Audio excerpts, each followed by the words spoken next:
Madia Bow. Dr. Bawumia is leading John Mahama. And you should be worried about that because money message. Yabakon Komono so na Dr. Bawumia the number 1. Mahama at the number 8. Breaking the 8, no, say esi. Number 1 is going now breaking the 8 years John Mahama. 18 is no longer about 2 times so 18 is John Mahama. And we are going to break John Mahama. Now my mama say you break John Mahama. Nyame adwa 7 December ya. John Mahama bet try say obesa be bim 2028 but when this for obesa breaking of be in femfranam. Because party one toy. So breaking the 8 I feel true interpretation of breaking the 8 in Abba. Dr. Mahmoud Bawumia is going to break the 8. On 2 fronts. Say 2 times no will breaking. No start breaking John Mahama. Breaking of infranam. But I don't want to mean yet. I just am penny 4 party and cramranting them about you know be a cannot say, look, ye juma, I'm a NPP a winning elections. It is sanity. Bemebusa Fujina Aquaba and the main Casanchi straight away no penny 4 say no mona. Dr. John Dolphy, a senior research fellow, University of Ghana, and now was a fellow IPG Institute of the Bay Progressive Governance. Institute of Progressive Governance IPG. Office no come up until one Dr. Dolphy. Look, you makwaba. Yeah, I mean, then the matter say, your whole vehicles. You did a miasi. A block also eka ABC Economic Symposium no. Yedena I started to cry. Yakukumasi Yakuwini ba. Nyami aduma ukwade being ABC Economic Symposium train too far. Akokubutu sunyane. Yekusunyane nyami aduma ba ukwade na si butu ebe kwadwada. Akoye juma to say ukwada no beba na ya juma kama enti Dr. John Fe Dr. Bano and Professor Zigwadi nakopo in champagne for ipa. I'm going to post. Me post address. Say be shaka ho. Say me ntia me be load. Deputy Managing Director Ghana Post. Why say no me nua kwakuta bi lawyer. Lawyer pa choma kwaba. Yenya. Me fa ponsa ne nka ho. Ai, tebian ponsa. Tebian ponsa pa cho. Oba be do studio. Na na mate say. Nyame adom. Nyame adom. Na say penifo me ni bi Troy krata. Na manage omuye ba ko tro me o tro fisunyane o tro fisunyane o yusu EMS ti me ba na Billy e dia beja Billy na papa no ni fi address ni na wo ho no mo handwritten kama oh yeah me say e wo ho handwritten no panimu pa wa tro utu se bi kata writer wa tro fine. What papa let brofo enye ne de ebi enye de ne de a na ayi a friend say Wednesday no elo bi so tro bi so break e break dawru o so post free kuforidua and also that wa post aba and you see Ghana Post asore ye adwuma enti ye nya ye dia enti ya ye hwe na ye use mo service no na I think say confidence wo mu adi best on deliver bia no omutimi deliver enti ye de ibedi Ghana Post ho enkomo once again lawyer me akwa ba biem na kapero du hwagim nyame adom nyame mama ho den ma me de me ho agim that me who pictures bi Dr. Bawumia he for no buy na wo ho no na yakogwa na afi na obeba agogo anane napo rather napo agogo but Dr. Mahmoud Bawumia yena ko baby bebre yeah me was the pictures Ablikuma West ya bejani mu bi o mate ya bejani mu bi na ko for ha adwen the bomb so bejani what to tell ka say wa anko bi wa na so bejani mu bi the bejani di na aba no mate man ba bi na menyina okay eti doc ma memra ho no mo enra me nim say wo hwe say de omo conduct you know east office no nempen for kase be omo kasa ye ene bia so me say utimi monitor kakra doc minia be ma mena wase na menchia ona wohwe ni ona uti nyina na misrewa mame 1 minute ansa na meba sasem so nsembi serious Ghana ni other places I think say here kapa na 1 minute say and for them kasi ma 2 minutes you hear Russia fisika pa enra European Union billions of dollars is it about 50 or something I have forgotten I don't want to mention the figure but it's so huge de koma Ukraine ama omatoa omni Russia says he can the ba Africa it can change a lot of things. Said here me bo said here it's here adokroye ama yehuchiri ye woko Southern American countries Southern Asia sa ntokwa Putin is Ukraine a car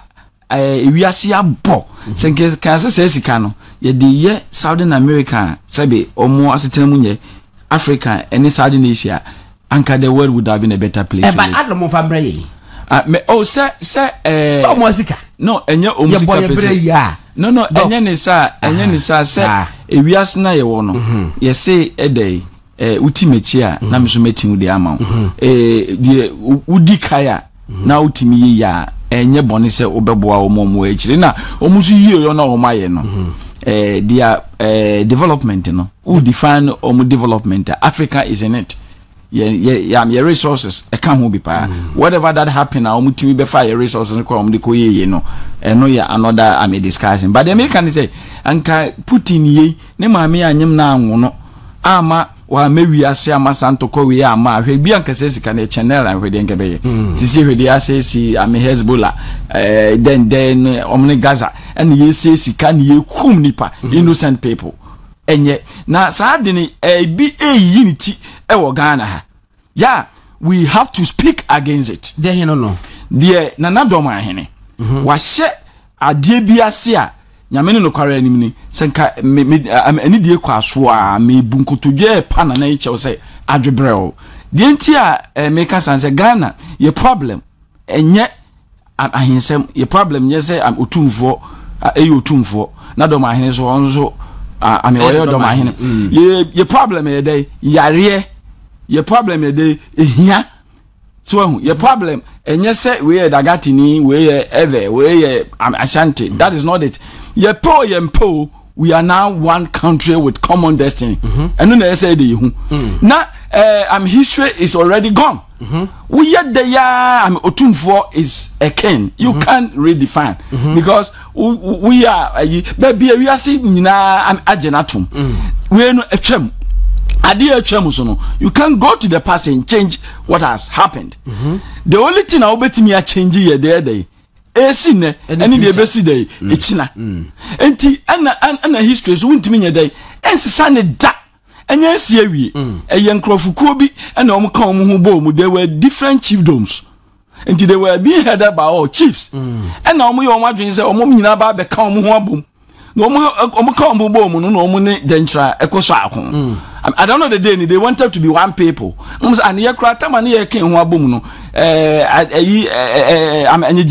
ye can say Ashanti and ye ken ho abom because they were all sovereign states. Yes.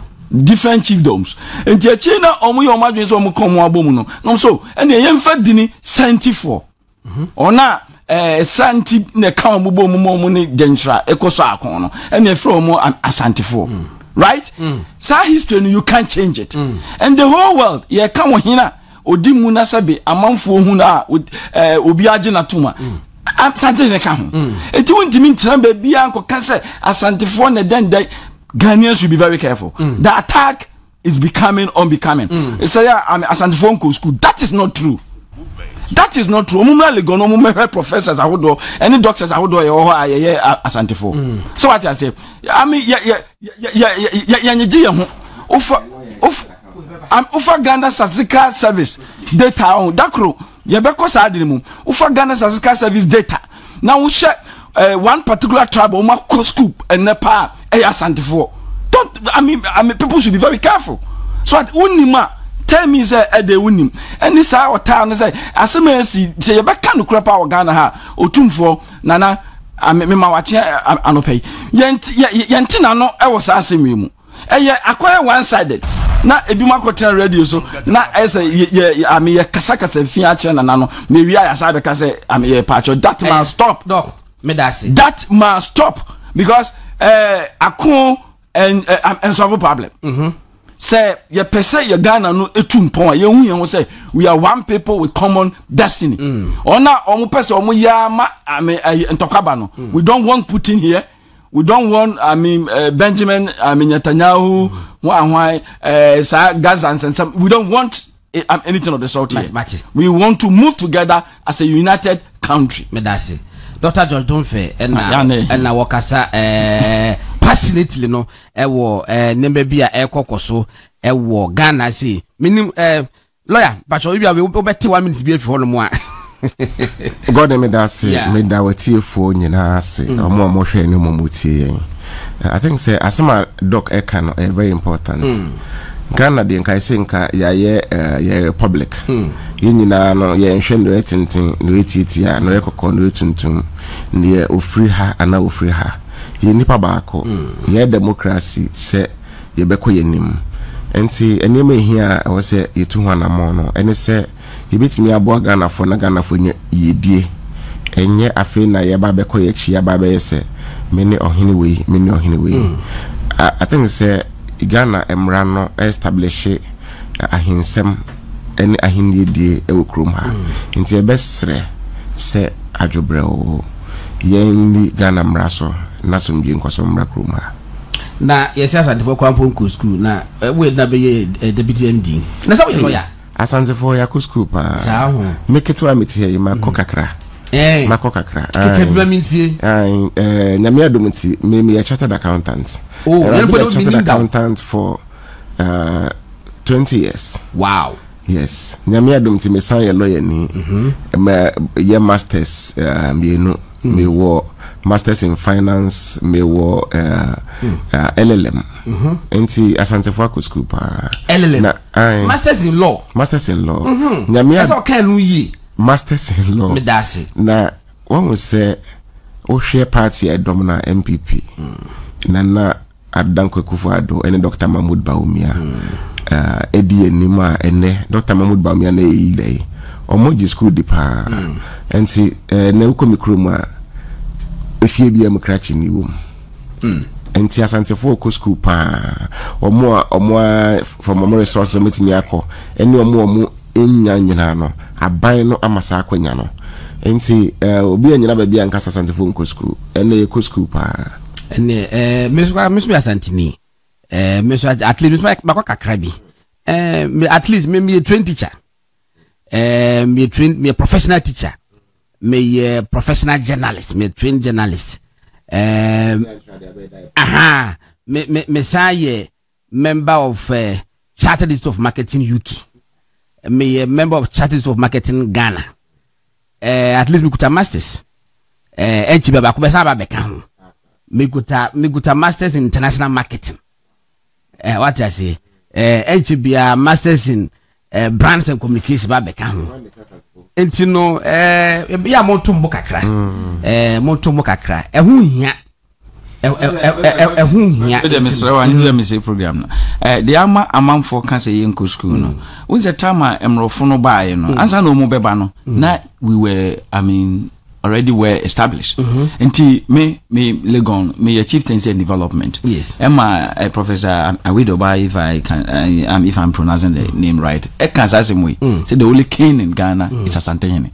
Now church says when the white man came, no, who say as Asante, the way omo organize omo hono. Nature say omo sefata say everything that we hear for state, no, now omo will be bia we show omo hini sem ankobia hini and then Quebec to the interior minister defense ministry omo otiso ma sisi omo niema bebrebe se de na emrofo no tom kro ombehu sa no na eyo omo wanga na ade a na wo honim na asantefo nim se omo di omo ho enti mrofo no di omo adisua baaye no for the fear of cultural adulteration no na yempese ye bef ji omo de na tom we fought them. Yes, and this foreign education, western education, na yempe those were the days na enne ya adisuan ba ye no akoye sikasem mene wo kasai Asante's own over 60% of private capital investment in this country.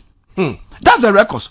They are just 13% of the national population and they own over 60% of private capital investment in this country. Record no. I mean yeah that's it. Enti omo pesikasem so what as near Asante so okwa ho people don't know around now okojina baby na okasa no woni nana ya wote Asante Mampondwa so silver story nana wo say bonsu nana me chiawa no pay nana wo say bonsu ne dia ne Professor Bedo Akosa exactly then na Professor Bedo Akosa anka okodi hini wo okwawu there one people. And people don't even understand history because when you be there be a Babekan history, they know what she and all distort meaning baby or no on conquer history. I can say I mean one sentence me pachupi. I can say Ashanti history no Oxford ne other renowned universities they do Ashanti history. Ashanti history has been documented over 200 years. So what I say eti wo nansia na ye wo na wo se wo be the history for about the Ashanti me busa say over 200-300 years ago now ho na wona nanom so no no omuti trace wo no omu dwane ekọ wampam mu satem na CNN eni ho enti say assembly see na Asante for can say and ya documenting and wo kan fofora wona na wo te ka kire wo no e den no te because akwakum nti no dwane akotena wampam enti say amanfo so me bo ya na wo social media yes on the can no kra ne any say no kra ne say na o sintroso ana wantimi ancha sintroso o dwane ko wampam mu sometimes na CNN ni ho e den no hu de na esi Asante mema na o na wo chaase. We need to be very careful in this country. Well, Doc, we need to be very careful. Maybe the mechanism inferiority complex. Because say the meter say yare inferiority complex. Yare as the treating they said the wenya malaria. And I say bia wenya HIV. Na isabeka ho. Inferiority complex say the yare. Intini panhwe na yentutu sa yare ni fi hono mo e ma wanhwe ya ye bodi krompo awon ka se we wa because we inferiority complex be be no me bom di ko na sa be di akwa me ubom jam me se me ya but ebinu mo di ne be bia hwumuti ama ama look anya me bia koso ba bi mo pa mo hwe bo mrantie bi omudu ba bia se mudi ko ma change no obia me ka ne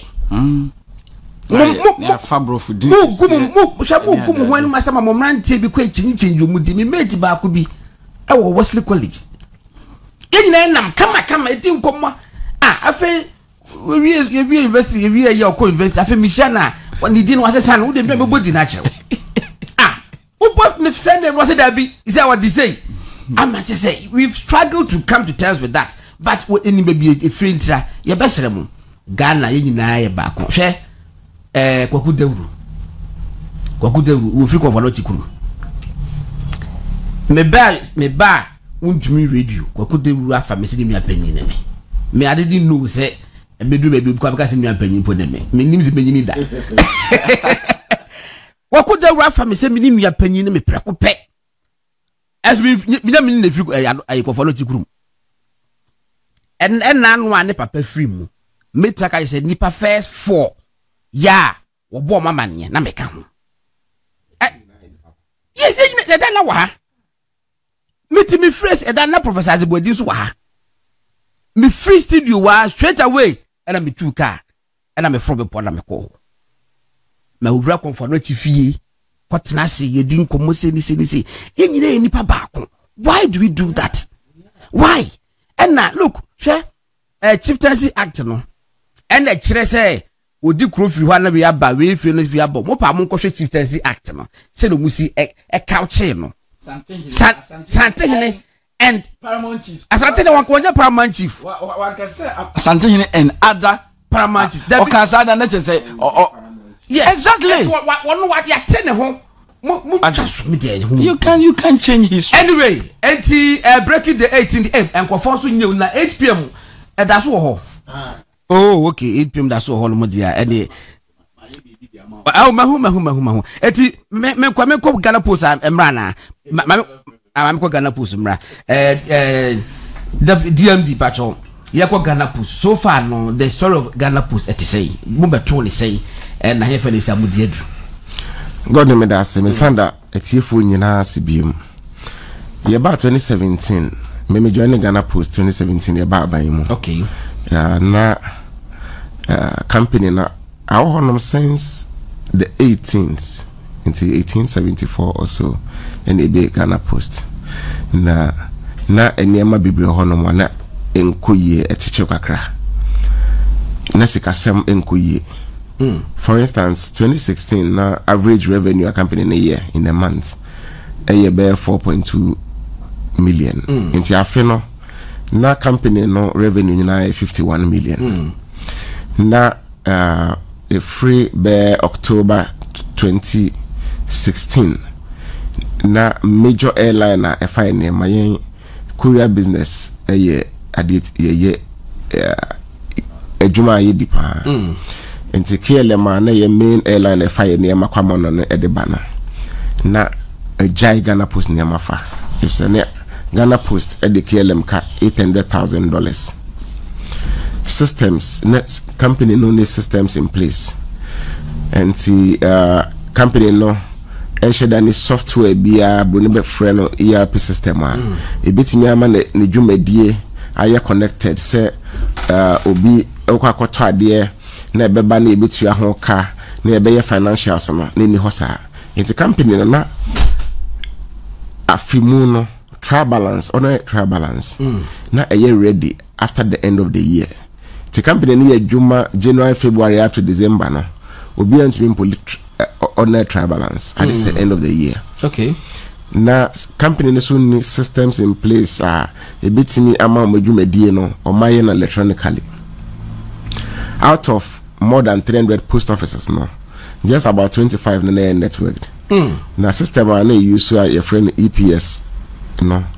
Eno no na ho de wo fom pa enima bibiri ho no ma ntimi nye. Nti hwese wo post offices more than 300. In fact 350 post offices. Okay. Na 25 pe ena a use computer. Na se wo dwuma no na wo fom 25. Wow. Ena na wo and 1980 records ana. There be we January 2017. Wow. Because 1986 records na January 2017. Oh goodness. Na aketuasem na eden kakra. Bank bi ekrum ha. Oma eden bobo mu infidelity for mainly na bosomi dura omona na ebo company na bosansa metria workers.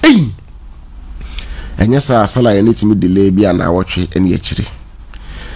Nti we ne sane na company niti na workforce ne so no na some way somehow previous management na omo many call workers ne ho emma omo the needed training na ombehia ade aye ene abefo sane ye adwuma no enti na workers no so ye low skilled me hu no say ye akwanya na previous management enti me put in place ama workers no omo enti me develop omo into do na no more qualification e wo form and apart from that so not training a course no na nya be for kwan so and no unshare da nya records papa na fa training ho into company in state no na den kakra e ba enfidia company dey adwuma averagely no na bro 10 years na bro 10 years na company no ne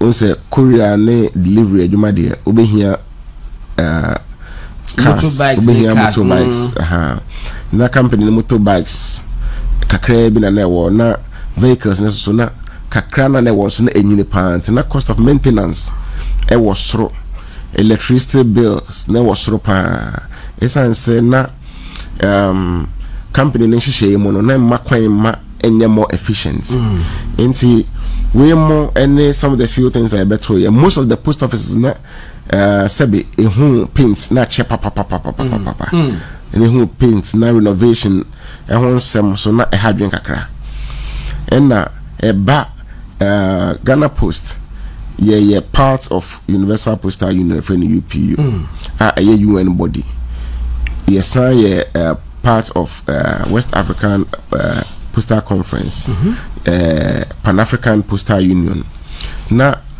for so many years at least bare 5 years in the India ye union do so kra na company no sikasem ne wo from pan and these are say in the company in the situation ye beto other eka into for instance workers provident fund na akem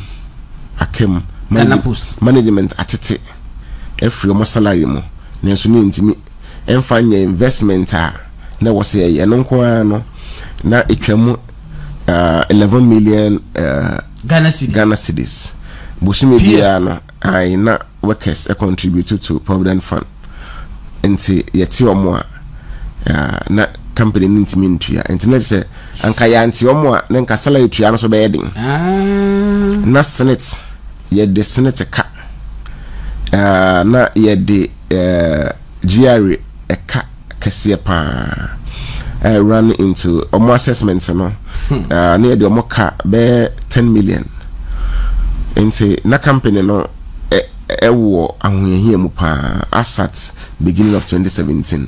This was the state of the company generally as at the time. Wow.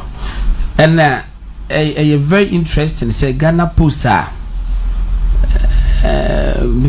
Kumasi sing baby a Ghana Post Office war and baby Accra to say strategic places.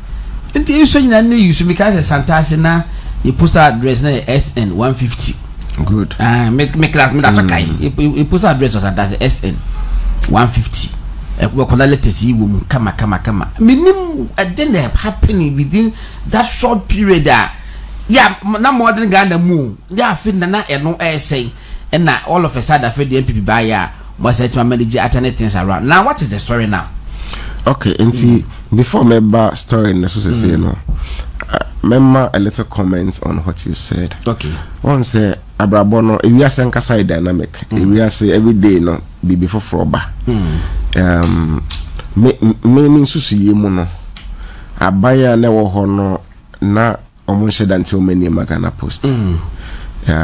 Ena empenifo so edi enimo no em say o mani pa ne me bi so kakra. Nti time a ewi ase nyina no ede abefo ekwan so eye adwuma no. Previous governments and previous leaders of the company oma many answer dan ko ho. Nti me who say omo fa say Ghana Post the post office there say letters no more sort. Yes. Na sabe omo adwen anko so say apart from letters sort no enema dwumadi foforo ho betimi adi. And letters sort no kra no betimi an aben for kwan so. Omo adwen anko so Ghana Post so nya opportunity ya nanka betimi aye ene money transfer aye bi because we hwemu Ghana Post na start is money transfer. Yes, money then boy debu. Me fisa ni din no krabo. Me nia pade ne so kakra. Nanso so penifo amomani anko ho ama eniema ejija kakra. Me ba ene story na so. Okay. In the last 7 years abaya na nado danko kufuado edianimu Dr. Mahmoud Bawumia yemame honorable Esla Osuekufu MP omo nyina edin because omo nyina play role in the story of Ghana Post today.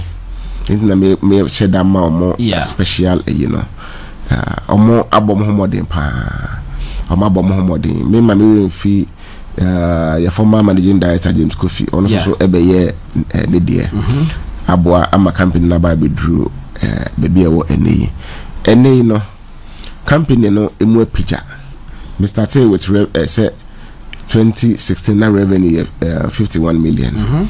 Last year company ne make revenue of 153 million Ghana cedis. Wow. Last year 153 million. Aye. As at end of August no. And kakraba. As at end of August this year no. Na company na 160 million. Into ye confident say this year you be cross 200 million Ghana cedis. Wow. In terms of revenue, ye averagely 20 million every month. Compared to 2016 normally averagely 4.2 million. Into ocean revenue na company no akone nimpa ni nyina no isa because peninfo eputi enema in place ama company no ama ne homre so ene metimi aka se ye ntwen obi ansia tu salary ye nuru se bosomi aso aye free bank bi se omoma yen sika bi ana omoma ye bosia overdraft bi ana bibi ne fantu salaries ena ye buy mponi du ba bi a bosomi du ana ye free regions no sika bi ehu bi a mon transfer price ye fantu salary minka last time me yes ade no wow minka last time esan say company no etimi move from baby ana na ho kire no minka say ye dru bosha asase so but eden amana kwan so ye nam kwan so and we think say we are on the right path ya ye eneman kakra ana de eneman kakra atu akwan mu a eno na epeja company na for instance ye buy and ye hwe systems won say ye papa Dr. Mahmoud Bawumia will be living digitalization. Yeah, mommy Esla so there. Your friend the queen of the digitalization. Only that communications and unteba sa ejuma we dia. I say who say on my agency be and you left out.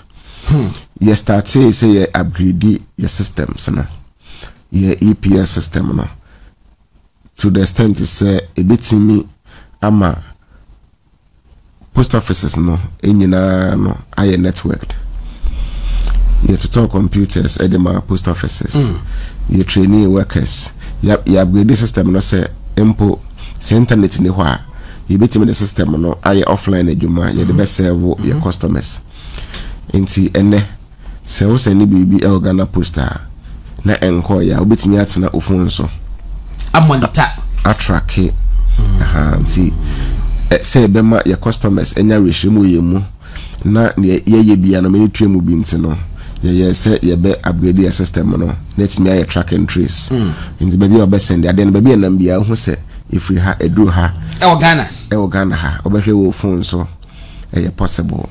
It is possible, indeed it is possible. Yes sir, introduce ERP system kaneno na obi a friend accountant to Ghana Post bia no just cashier sikaba ena odema nanso na sebe apart from the musunya Frank Udumu school no na omunya akwanya mfanya adwuma nti ye decide say ye be ma omontete na ometim dia ye adwuma na ebetimi adimu a na wo se yetimi nya ne boni friend ERP system a ebe connect ye various dwumadi ayedi no nti for instance say obi okwa kwatwa de a user department no request here e was say na e approve company be issue PO and as LPO atimuda for na be eba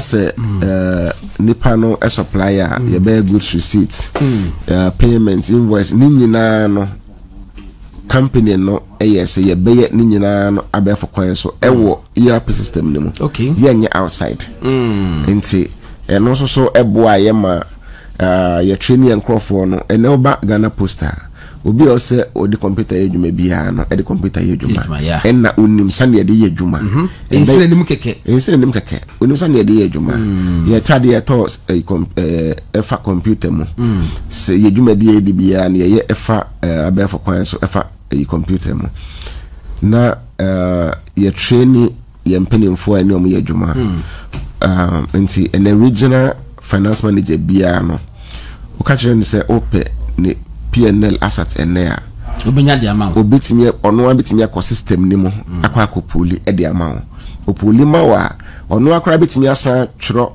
brofu kakra achirichiri mu ade kronti performance net sa kane no no mu omuni computer mpo me yedwuma na bibia pen ne paper ene sana Ghana Post akwa akoye enti wo hu say eno na ma yedwumadie no aye wano e kontem enya fe na ofiro bi bo number we mame twro anasa ochina se mail van ne ba na de atuma ba debi yet head office anmo yebetimi ehu ne ekoso western region yebetimi ehu ne ekoso Ashanti region yebetimi ehu ne ekoso upper east region aye mfiro bi ya enti eno no aboa yedwumadie no ama yedwumadie aye wano na se your staff no to a large extent no I am motivated, they've been trained and near my omusua o school no omudi ye juma enti ohu se ni school no call ya no so aiden abamfaso na mesa da Ghana Post Workers ase if we say omo embrace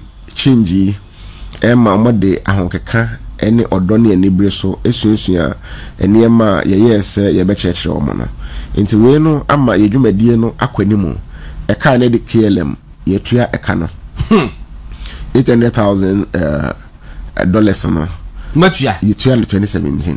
Wow. Adia na ye ka airline mfa eniema no ye tua in 2017. Nti say eba eka ye the airlines we are really on point. Yam say postal order na ye hwedi no sika de na mo first am Ghana Post ni postal order anti ye tiefo no ni ahwefo no etimi edi eno so aba enti so you media when am emphasis no say emfaso amunya prior to 2017 osina munya say bia afi and I say on the average month na afi no na 51 million average no be 4.2 million Ghana cedis and as you see no on the average munya say bosimi bia no yenya averagely 20 million. In fact, in the na iswapa January this year, na 18 point something. But in the course of the year, na bi ono mo yenya 21 point something. Wow. Million a month. Eti wisi sia no mo target say by December no mo nya be say. By December the na yatra 200 million. Wow. Ghana cedis. Na nema na mi chirchire mo no. Enti ya internal systems upgrade no. You training young Crawford no. Ye papa Dr. Mahmoud Bawumia the idea be by Honorable Nanado any your minister Moji Tumu by your friend of National Digital Property Addressing System. Yes. A be friend of Ghana Post GPS. Your name say if ye be no it's mean a digital address. I bet share Ghana Post ejumemu kenapa. It's an second na ye the name ko go post office na nipa na ba befa anase afre no ene se ye ni nipa no digital address mpo a yetimi ka che nipa ne se wade ya ba be die ho my digital address ye de bebrawo Ghana for so asom enti bi mu ho omo send bibia omo indicate omo digital address enti yetimi e de komo omo ba bi omo wo bia it makes it easier for customers ena eboa ma yetimi e delight yomo mejiri se ni nyina ka ho na ma ye adwuma no etumpon ye ministry ayema me honorable Esloso Kufu so no any World Bank for Kasai amomo so yasin kakra enti omoboa with 50 post offices. Wow. 25 omo innovate ye MI abefo infidie computer scanners ne other ICT equipment ebo adwumadi 25 akaso no omo ma ye ICT honu yama ama ya eboa adwumadi ne pa ye omo go so push se afi so ye be se nya kakra ne ya sande ahye adwumadi num eba vehicles ya enam ya hoden so ene enim de adandan company na ma ene Ghana Post and Cassette to ono ane ka ya monto Ghana de ni bi do mo asabol wa ha no unua kobna pofo abia State House omo to bi nsi polo de no mi so mo to be nsia e ma line manager city Ghana Post for so betimi mo so mo to bi mejidi se nyame adoma enche yebetimi atobi enti ya yetimi atoto motorbikes bebre yetimi atoto trucks edia afrafa ne ne ho no fa ne ne ho ne dodo na akra no ya auction no ya auction no fise na ho de wo form enti ene ye no bo chasa ase ne so ye ni kasa ye hie nyina na so emu ye de yetimi tobi correct nansi ya to trucks bi ayi go so etobi aka ho ye gidi se afie be kwa wi na bi etimi ato trucks be 10 krasa ka ne ho dada na ho enti ye go so a ye kwa ye nimpa. All right, Ebusa Fonti, Deputy Managing Director of Ghana Post, Minu Akwaku Tebian Ponsa, lawyer Papa B, we chartered accountant, and now what you say me need and come on na me take away and say prior to 2017 na Ghana Post profit munya na afibia no akosra no vast revenue munya no afibia no cause omo be dey me afrimiti no revenue net mi ye be 50 million Ghana cedis me no ka say TSC ano omo project say afi omunya be 200 million mbetima 200 million Ghana cedis which is what the average no mo ye 20 million Ghana cedis per month about to be our so inti no mamun ko didi obi enu chichi na anye yi na obi de yi bi abrem sisi ase wo mpeso beti 8 bia wo NPP ni bia no bi so wo mpeso beti 8 bia obi abeka bia no enye number 1 enye number 1 ma menhwe no breaking news bi emma so Dr. Mahmoud Bawumia e was Central Region na ene bebia wako no NDC for akọ bebia kububu posters ne banners bia wo makotiti egu enti mpenfo e won Saba area ho no mpenfo enhwe na omo enka ho asem menye sure say democracy no say ne pe no because obia so obia timi enya ni freedom so obeye okay we say all pull-ups on Dr. Mahmoud Bawumia posted between Jacob and Nsama overnight have been removed by unknown hands. And no kase inalo pay. Dr. Bawumia ko Aguna East or ko Aguna East. Baby walk on so no. And Mr. me send the picture be ma so be that one man. We I met a picture no. There are more picture by we at least who say when we mati egu holo ma mesre Central Hash and the TV no so no. We away in Saba area hono ibini omatutu atini na bebre egugu kwan no so a ade a NPP fo ade aye said Dr. Bawumia eba region etomodi Asia na mana kwa aba no and this fo akwa kotete egu enti no mesre emfaso bia ni so emfaso bia eni so ye besre pa once again say munya emobia enti menye de opese oye na anyway na me pe obi papa message Mr. Sari okay was saying okay Mr. Sari was saying my strong advice is that they should leave 8 out of their message. I told them that I told them the same thing 8 years ago when Anado was at number 1 and instead of calling 1 they kept calling 4 for Nana to confuse voters. Please, the man Dr. Bawumia is at number 1 and that should be the slogan. I say the majority t-shirt about nyina no number one and I'm saying say Kwabena should be in the studio by now remixing the song ya me boy you mean the papa enti Dr. Mahmoud Bawumia menya video bi a enra na Dr. Bawumia bus mu na omo ye ballot no na chese baaye no da number 1 no mo etonyu no menya sa video no akra me de ebeto so na yahwe na edi ehon kombo bebre so twen warrior prophet pokusi apia say anope ye bene ne bekasa ye ne bekasa on more than 4 occasions wa haya watena wo ya wo se wo to challenge dia ma and asofo na o mo so munim se Jomhama ne be win no wo se ye muso mo se henfa na Jomhama ebeda wo ballot no so na habie ye bia mbuza na wuni mana wose wonim em ka se mo abedu mo nka na bonti nti won troma me na wa tro at least on 3 occasions what troma me number 1 me na menka yes and that back was not in the same ne kasai before on baba ye you know yes ama o catch them nti me catch them awudu kra sao on e catch them awudu afeso agudida basoro didi no de wo ho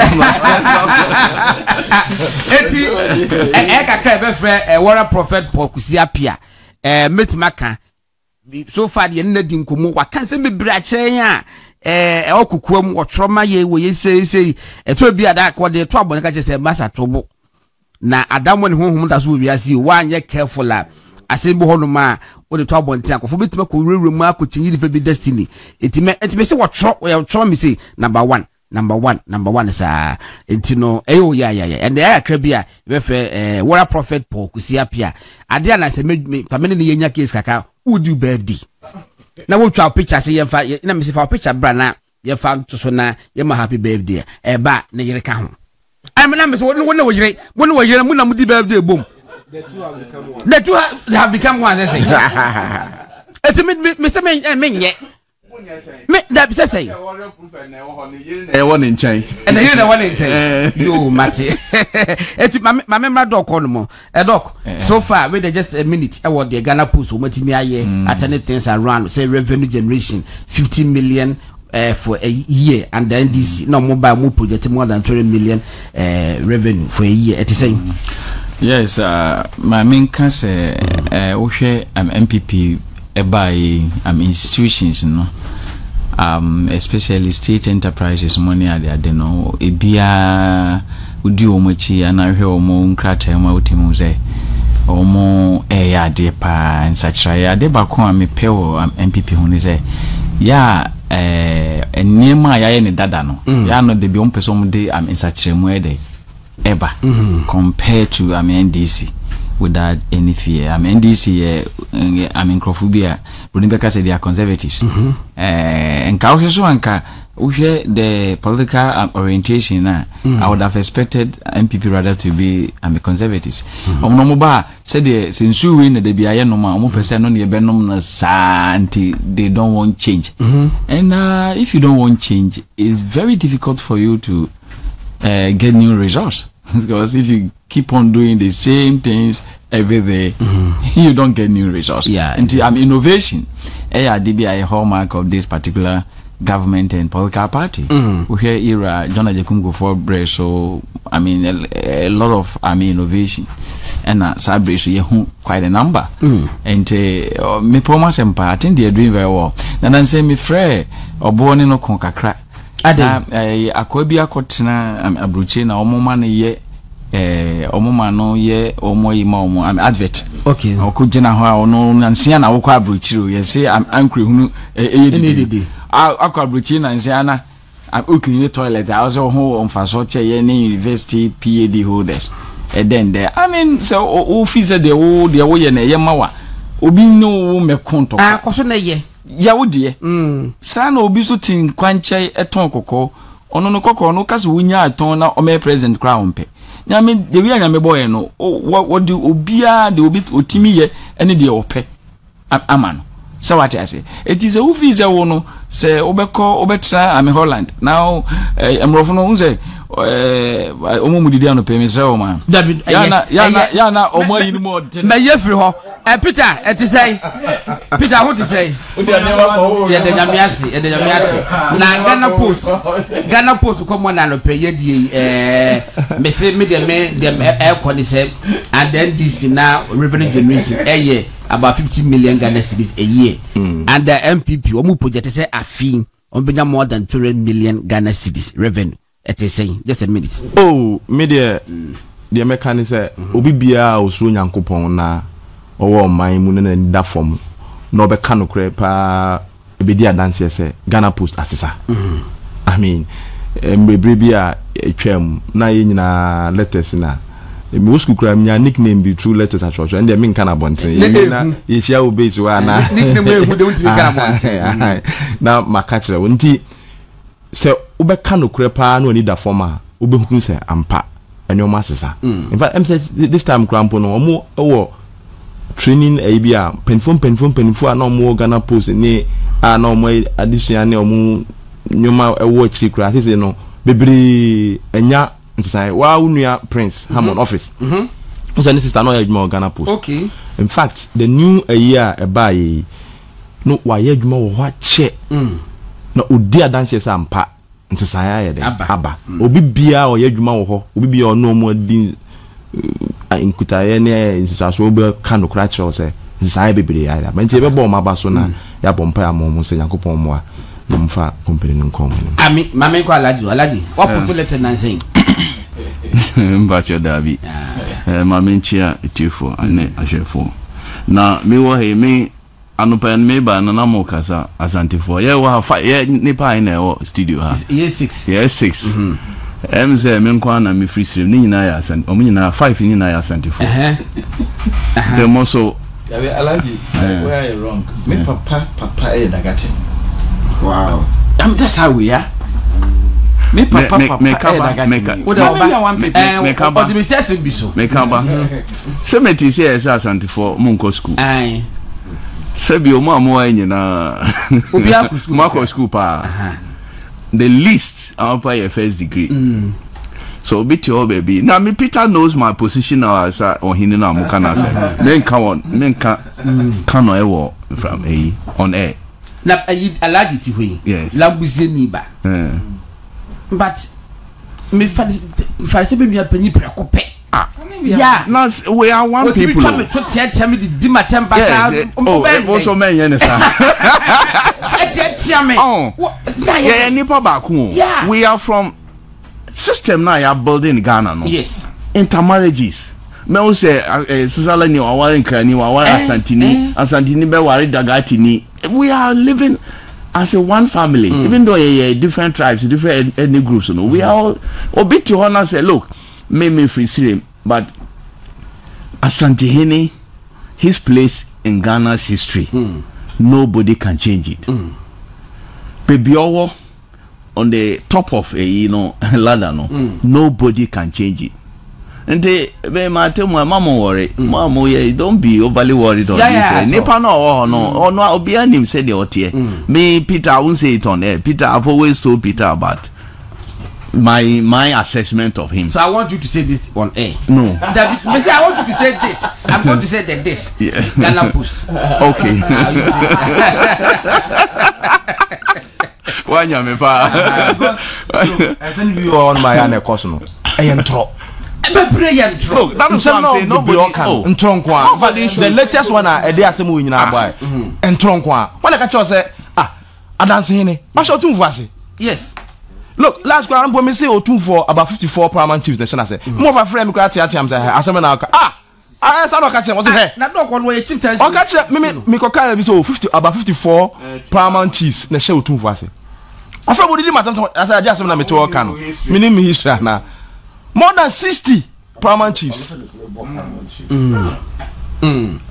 Onu pe na chieftaincy act no. Ukọ the head of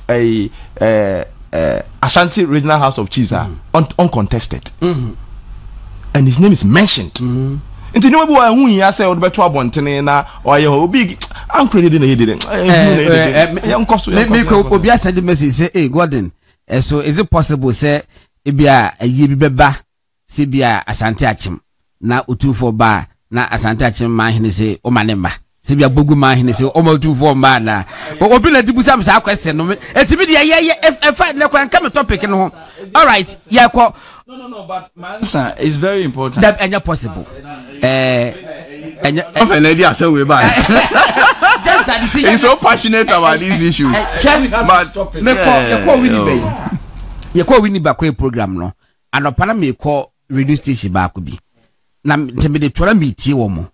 Na host no can say before what he be or Winnie back. Said the way ye near more him. And now watch hierarchy no say. Ufiri ya na wi ababe no nti baby awo da what also be 7 no woni right to say we ko kasetia the what also number 2 ni say and for me I thought it was important say we mother public education am obi hu say na obi a position etie me de me eni eye enti ye ko enra de abani doc opino post bi say opino post bi aba Dr. Bawumia so aba da number 1 economy so say no say akoba 6.1 o person kan fo mo who me do na friend kan fo no who be that say we so come on e ka fo da so ho e da so ho ka fo ba me so come Madina ayi makula kura ye friend say abubule se be de biato kan fo who the kind kan fo hini just me na me can reforms no say visibility of Ghana Post and rebranding on my look, they have rebranded Ghana Post. Now say now omo ye bibi or a few mo boxes be.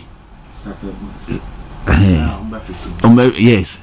Look, whether you like it or not, omo service delivery has been great over the past 7 or 8 years. And Ghana Post say continue to do the good things that you are doing to make profit. Say the dog can under this administration a lot of the SOEs are improving their revenue generation, and we encourage Ghana Post to continue to do what they are doing and even improve on it so that and say no, but now if you look at now things are changing. If you look at the CEO has been on radio stations to promote the activities in India. You know, these motorbikes are the buy delivery, fast delivery in India. So it's an innovation. Hey, look, we are saying ABB power. When we say minimum be our Baba Twaba, when we say buy so circle for a friend or ball, when we say no a musician. Yes, yeah, Obertua Benjamin Adma December 70. Yeah. Now, I'm telling you, I was with a person yesterday. Was when Nimus was or bore what is a bore, but when we said no autonomous. And I'm saying, we are sure. When him the share the age, you know, oh, while I'm share, say, okay, be compare born, Gacadia man. Oh, Michelle. Oh, the video make you or born ABS to the end of boy. Or boy, branch come on, now I retire and you move to say, it's a dog, but straight away, young call. Enema abasono yanko. Okay, yeah, made far no immediately na me the free growth. Okay. I say yedika aka ho asem di ho nkomo bebrebe ho ama na me chirechire mu say wofa economy bia growth no na ye the aggregate macroeconomic indicator ye dey assess the performance of an economy. So person who say economy bia ni gina pense the city a growth near the way. Now at any point in time, enema mi ensa ana etesi. Either say you are declining in growth, and then because the economy is contracting. Se me fan say ene Ghana yenyina yejuma yenyina yetimitwa blue bag mako 10. Ne say akoba say the next year no yentimi ntwa 10 yakutwa 9 na e kire say we are contracting. And the growth no be negative. But se koba se 10 na yitwa no afrase na fee so yenya 10 na prices need the same and also so ebema ye GDP no aye the same tina growth no be there zero. But se beka say we are stagnating na say afrase wonya bag du no fee so bag du na stagnating just say ye bother da. No ye gina fa ko. Just ye bother da no gina ho. Okay. Chajo Mahama was stagnating of 40 what gina ho sa Majo Mahama Dr. Bawumia Bisano 44. Enti se ekoba se uye ne se afia beba no timi twa blue bag no edu ba ko a 11 a eno no e de wako ni mani e free growth no I mean timu biu. Okay. Se afra se wunya a blue bag 10 na se koba sa afi kunya 9 na wonya negative growth. Wunya 10 wonya zero growth eno no ye stagnating. And wunya 11 a e chese de okoweni. Yeah. Inti economy a ni growth ni ye higher no. There's a uko se mefa senka wunya 10 afi ni wunya 11 a obinya 10 last year no nso wunya 12 ono no growth no be dey higher than yes. Until the higher the growth the more friend the enkan the development and dey wo hwehwe ema ami omanfo enti ye hwe Ghanaian economy na che ye growth nsam no na nhye dan koye especially in the early 1980s 81 82 83 in negative growth na we were contracting the economy no certain will be because say collapse and no kra no ya na the word collapse no yentan kasa emfa ho until say e bi hu say aginsem aginsem tinyinsem and we use the word the economy is collapsing no. Unfortunately they don't know what they are talking about. Sani ba collapse I thought dying is legal no rechi ya o yera in a collapse economy yera Rollins eso economy no mu ye do baby a obekono na ni nyini no the friend growth no na ejina wo hamu nchiche mu miensa chiri ponson de broni beka no 3.7% no ena yura John Jekunku ebeso mu John Jekunku beso mu no otimi bo no mo de na obe free abamu no 2008 na economy ni grow at 9%. And obe fa 3.7 no or they call 9%. Now, I remember say, you are John Dramani Mama Mobiso Muno. 2011, ni hu oil and also crying in baby free. Oil, I'm Ajongono. Ajongono Boama, who say economy grew almost 14%. That remains the biggest or the highest growth rate ever. 2011. Yentimiansu, because na oil no and ma economy no timi nyini sa preocupe 2011 and if you oba no ya enema sha say settle no enema anye yero John Dramani Mahama the year 2013 also akofuna no mu Israel ebeye president no that year no economy no grew 7.3%, but the following year we dropped to 2.8. 2014, 2015 we dropped further to 2.1%, and that happened to be the lowest growth since 1983. Okay. 2016 enya 3.4. To be a wote mi bia omomodan on ton krama era John Dramani Mahama say enya no kure dase uja robust economy. Era John Ajikungufu ni ja robust economy growing at 9%. And what the man no also what so they call 3.4. Me can be Rollins ja 3.7. Go for the call 9. And Mills Mahama sa dropping with the bar 3.4. And the 2017 economy grew 8.1%. Yeah, no, in fact, and also because any Kufado and oil. Said the 2011 na oil, no 2018 na oil. John Dramani Mahama brace no oil na ye tray and crab attempt to better was say ni policies no enya policies who na policies be any ho na am kwame ahen wo ahen wa ma ahen kwame ahen wo ahen wa ma ahen mu am policy na day. I mean, so it was never true. Oil na it was oil inspired. 2018 the economy grew 6.2%. Satamo where the oil impact na it wasn't too significant. Until 2019 so ye ko enimnya 6.5%. In the year 2020, na arrangement inside the economy, no be grew 7.2%, and it would have been achievable. Nema na egugu akwamuni nema na ekoswa na chese bibia they say we were getting closer to that. Unfortunately 2020 they said yare be free baby betti say amansan ko mo ebi kan Ghana ye friend COVID ya na ubinko ubimano e ma ye recorded growth of 0.5%. Ubia be who see this year because at time ubinko ubima yenya partial lockdown in Accra, in Greater Accra, it contributed so much to GDP. And to say Accra is here now, you would understand what happened. Kumasi as well in a partial lockdown. And to say my economy growth rate no conform, and that happens to be the worst since 1983. Okay. The year 2021 we started recovering. We grew at 5.4%. Ya nanka ubia hwe eni mu say enema beko 13. Eno na Putin ekoka no ho. Ya okofa no ntokwa baaye ema economy na wiase economy nyina ye basa ma ebi beka Ghana. Enti that year no growth no ye drop echo 3.1%. In fact 3.08 but running off at 3.1%. The following year 2023 near Manchester and ye grew 2.9%. But they may come Ghana for what as say the last 3 years of Nana Akufo-Addo amamuna yinimuno ya na niema anko ye kra na average growth rate ne 3.8%. I just say no eso say John Mahama de ono no de ne 2.7% in the last 3 years. Enti na okun emawiase na yare ko de go mawiase enti onamuna oje nhumi na say waya oja economy papa na insult to Ghanaians.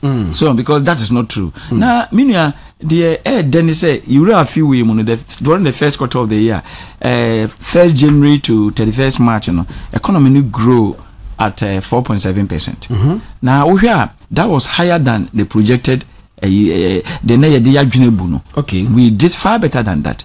Now the brusukra. And now this week here Ghana's Asca service there to Ghana say between 1st April to 30th June economy now grew 6.9%. 6.9%. And that is the highest growth for Yenyano every quarter since second quarter of 2019. But sa growth na ye kano. You bet menya triggers be name be a mass growth ne buy. Yeah, the ma buy and so per se uhuna. Economy no you divided into 3 every economy be yeah what the friend primary sector yes our friend agricultural sector into here agricultural sector and some they can say agriculture cuckoo edimobrane cash crop production livestock and those things forestry and when you can my friend agricultural sector it grew 5.4%. Let's just say enyini agriculture sector netimi apagya ne mu enya 5.4. We could have done far better, but I feel no etono ansheda anye papa anye papa ntino affect crop production but then the other sectors of the agricultural sector did very well. Enya 5.4 growth rate in agricultural sector, very positive. Me jump industrial sector and only a southern secondary sector, no but tertiary. Tertiary no, you can't tertiary and only trading, so we are called tono or tony. They are into tertiary, they are in the tertiary sector. Okay. Telecommunication, Ghana Post, I mean University of Ghana. What do see and tertiary? You know, communication and you know, education, health, they are all tertiary. Okay. I mean hotel business, I mean any restaurant, and offering tertiary and it grow. Economy mupa economy mupa also grew 5.8%. And let's say in fact especially telecommunication sector you know I idea pa now my memory back to the industrial sector no grow 9.3%. Industrial sector and that is and only the main trigger and the main driver for this particular growth. Now funny na services services services na mabudi services na tertiary sector. Oh, okay. And the services no, you want near be education. Anything that you say omomu echirade omo yenyina ye no services. Trading and so services. Obi akoto no turning in nema obi akoto turning no services. Telecommunication services. Yes. But oba industrial sector na. But honey e grew by saying services 5.8 and industrial sector ni say 9.3. Me understanding ni say yinya agriculture sector holomono e kosoro na especially industrial sector also kosoro dia let's say e kama maye because we share services na telecommunication na dadi nye Ghana dia music e munya no madre property no mo de ko say industrial sector no e ye adwuma ye pa dia. And I'm so happy say because you attack BBC group na you pro-poana. Yes. So what you say you say you pro-poana say sectors na trigger growth no ho na hia for. Yes. Into we agricultural sector na nya 5.4 na ho na hia for na a pro-po. Yes. And na oba manu oba industrial sector na and also ye wo mu ahodo e bi ti say construction. Yes. Into construction say there is any other nipa na ya na ta for mu si dan owners no escafo but ona omuta ye da hu nyuma no mesin for ni ada ya na sebe enema e wo form kaka anyone di one enti hoye enti your construction your electricity production your water and sewage your mining and quarrying and then the almighty manufacturing sector. Yes, the most important of them all. Manufacturing omo jije agriculture nema no raw materials no turn into the finished products. So I just and the offer or yeah we know or manufacturer. So in the manufacturing sector ni here pa hone ya na ye problem se hono to snipe na ko say ye $5 e ko bi man so e koto na ye ba bidi enti eno na 1D 1F said dem kan no ni nyina e wono hono e na e bom modene pa na. In fact, we share the manufacturing 9.3 no. The main driver no mining and quarrying according to Ghana's ancestral service. Because mining and quarrying now with two things, minerals and oil production. Me I honor the minim oma detail no. The minim say oil production na taking leader na say mining no. Maybe possibly mining and say mining na dear money dear media a small scale galamsey Anglo God mudi NB and galamsey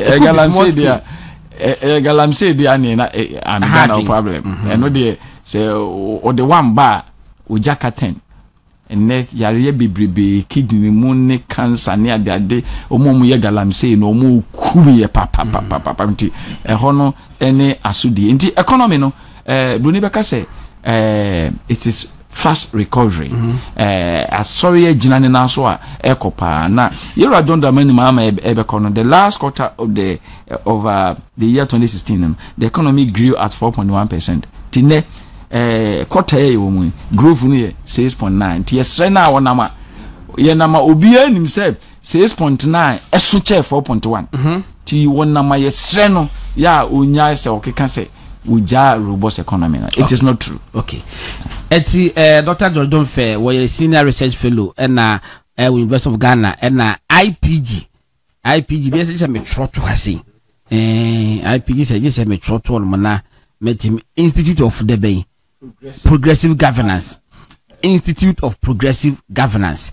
Omudi juma papa. Na doc could be say ya men can choose figures ya boy ya wo make reference to 2016 John Mahama time 2012 ya was ya monyan ataka kakra mu document say be ya e betimi a share man kofo no so timi mu do wani bo figure no so na timi aka omutim nanse ya metama of when the releases be yes into her nanse de me ba make say the John Mahama left a weaker economy Bank of Ghana data ni nyina wo nti oko online obehu bebrebe am articles bebrebe o almost dini anasa IPG obon say ya ye bebrebe ya ne the data na ba se kone kohwe ye dey ko nyina make reference to that but so me say the people so timi fi wona yenko na men company for na kan so okay God me that CBM sometimes ye hwe ensema ye papa Mahama kana madwin mu no obu Ghana for enimtia kakra yetie asema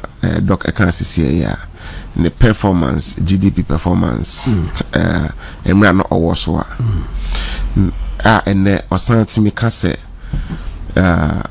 oyade esen sane ewumu ya na wo se nadwin mu no go so dwen se Ghana for ye refiade nenso so ye refiade sa se okasa na se ase onhye da emu Ghana for because nyina etna Ghana ha ahokyere ekomu no na nafom kane edundum so no parliament need me edum light yinwa no mo ye coastal yinwa no mo ye mfidi dwuma ene kane agina so nti onsi yenya growth of 9.3 industrial sector NDC for sorry I must say one day wonderful no ebi wa here I strongly believe say I contributed to this growth say koso a shemu kenna na wa rehwemu wo enyuma na dankwa ekofo ado and Dr. Mahmoud Bawumia di anim ama ye bie ya ebeboa Ghana ama Ghana yempuntuo no akontempa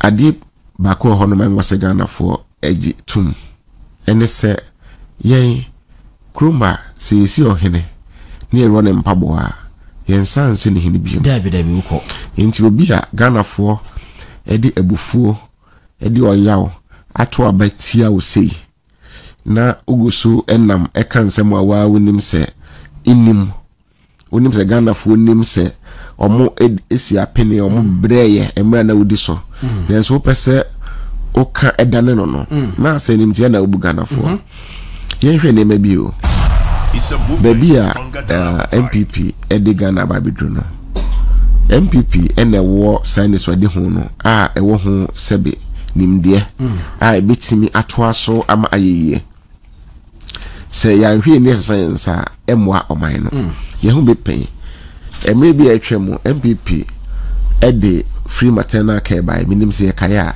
oh yes onyema na wo kwa eba ne se na sade ni ho NDC for by omonti ase omonim so mfaso omonim nimdia ye de be sustain enti sa ade ya eba ya na ebo Ghana for so ebusuan asen no ni nyina no omutwemu omantimi anye ye na oye akwala she school uniform a oforo abanka metro mass no ntuaka ye papa ne ma me mesiriwa for 70 plus na mo from ntuaka ene ho eni fo omonim hu nimde omonim hu nyansa hono mo na ye refi bibi ye health professionals mo ye djuma bo Ghana covid time ye hia manka ye ni ba bi gina ka Ghana for do na ewu ye eni nyina mo bo ayen NPP eba so ye papa kofo edi animu ye di bibi ba ya na policy ba na eso omo asen so mo to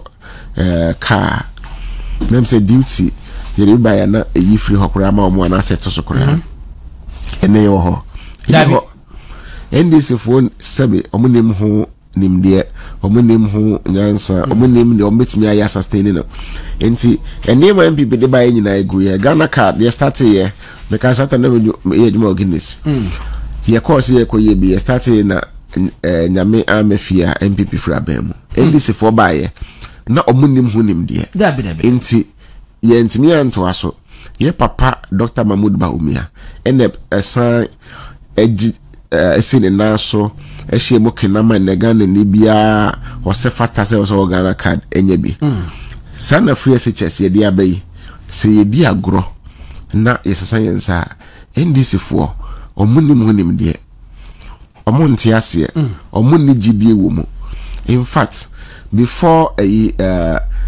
MP beba ba mu 2016 you Raja Muhammad Jinabe because say na me kan ne brofo no brofo so dot power say Ghana should not introduce free SHS on the whimsical promise of a desperate politician. Yes. 2016 no. We do kan brofo mu. Whimsical promise. Ye ba ya politician. Ye ba ya nanado ene Dr. Mahmoud Bawumia say ene ru na po yes ade de na ebe ye bia ebe ye no. Osan bi tutu brofo go Ghana for so. Ebusa say so if you have 2 million more to spend on education, will you spend it on free SHS? What's it there be? Or no busa Ghana for or person chile scanner binding share free SHS money. As soon as possible. Na nipa say obesity to me ya. Me chrome domia bra for sebi ye nye nipa ye wuska bebre. Ene enam free SHS inti do na no. Enya kwan ko school efie bia mu no unya krachi ni mama yewe mfesa kane no na ukochuo di asore for eji collection e dey support to Nkrofo school education ye dai MP4 ye dai ahemfo ene sade nyina eni ho ye ba abai mu no na records ni chere say nipa more than 40,000 ene na US community menya access to more results because of school fees and registration fee.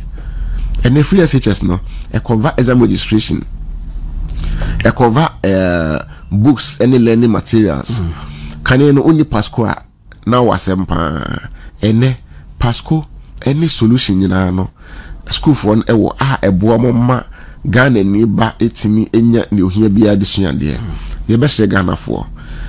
Obrana de ni nyina no enkotin de bia sana amemoti edu ba bia na hokyere ba edu ba bia na yiye nenso ye mre ma hokyere ba ye mpo no eye pasin NDC emra no mo se enema ekoyie ema omo ye nya rehemu aban no ye hu se enema mu esesa enema ba meto fuel goil na ye 12 point something inti enema ba for 14 enema eba from ohwe ntuto ya Dr. Mahmoud Bawumia ese odibegu akwemu a odane Ghana sania ye niema eni completely Ghana na ye wo sania ye run the economy over the years if we Kwame Nkrumah tema be sine enhye da moaye aban bi abaye no sebe obeye ne dey through the same means of doing things and then no or the saye eba energy a obe focus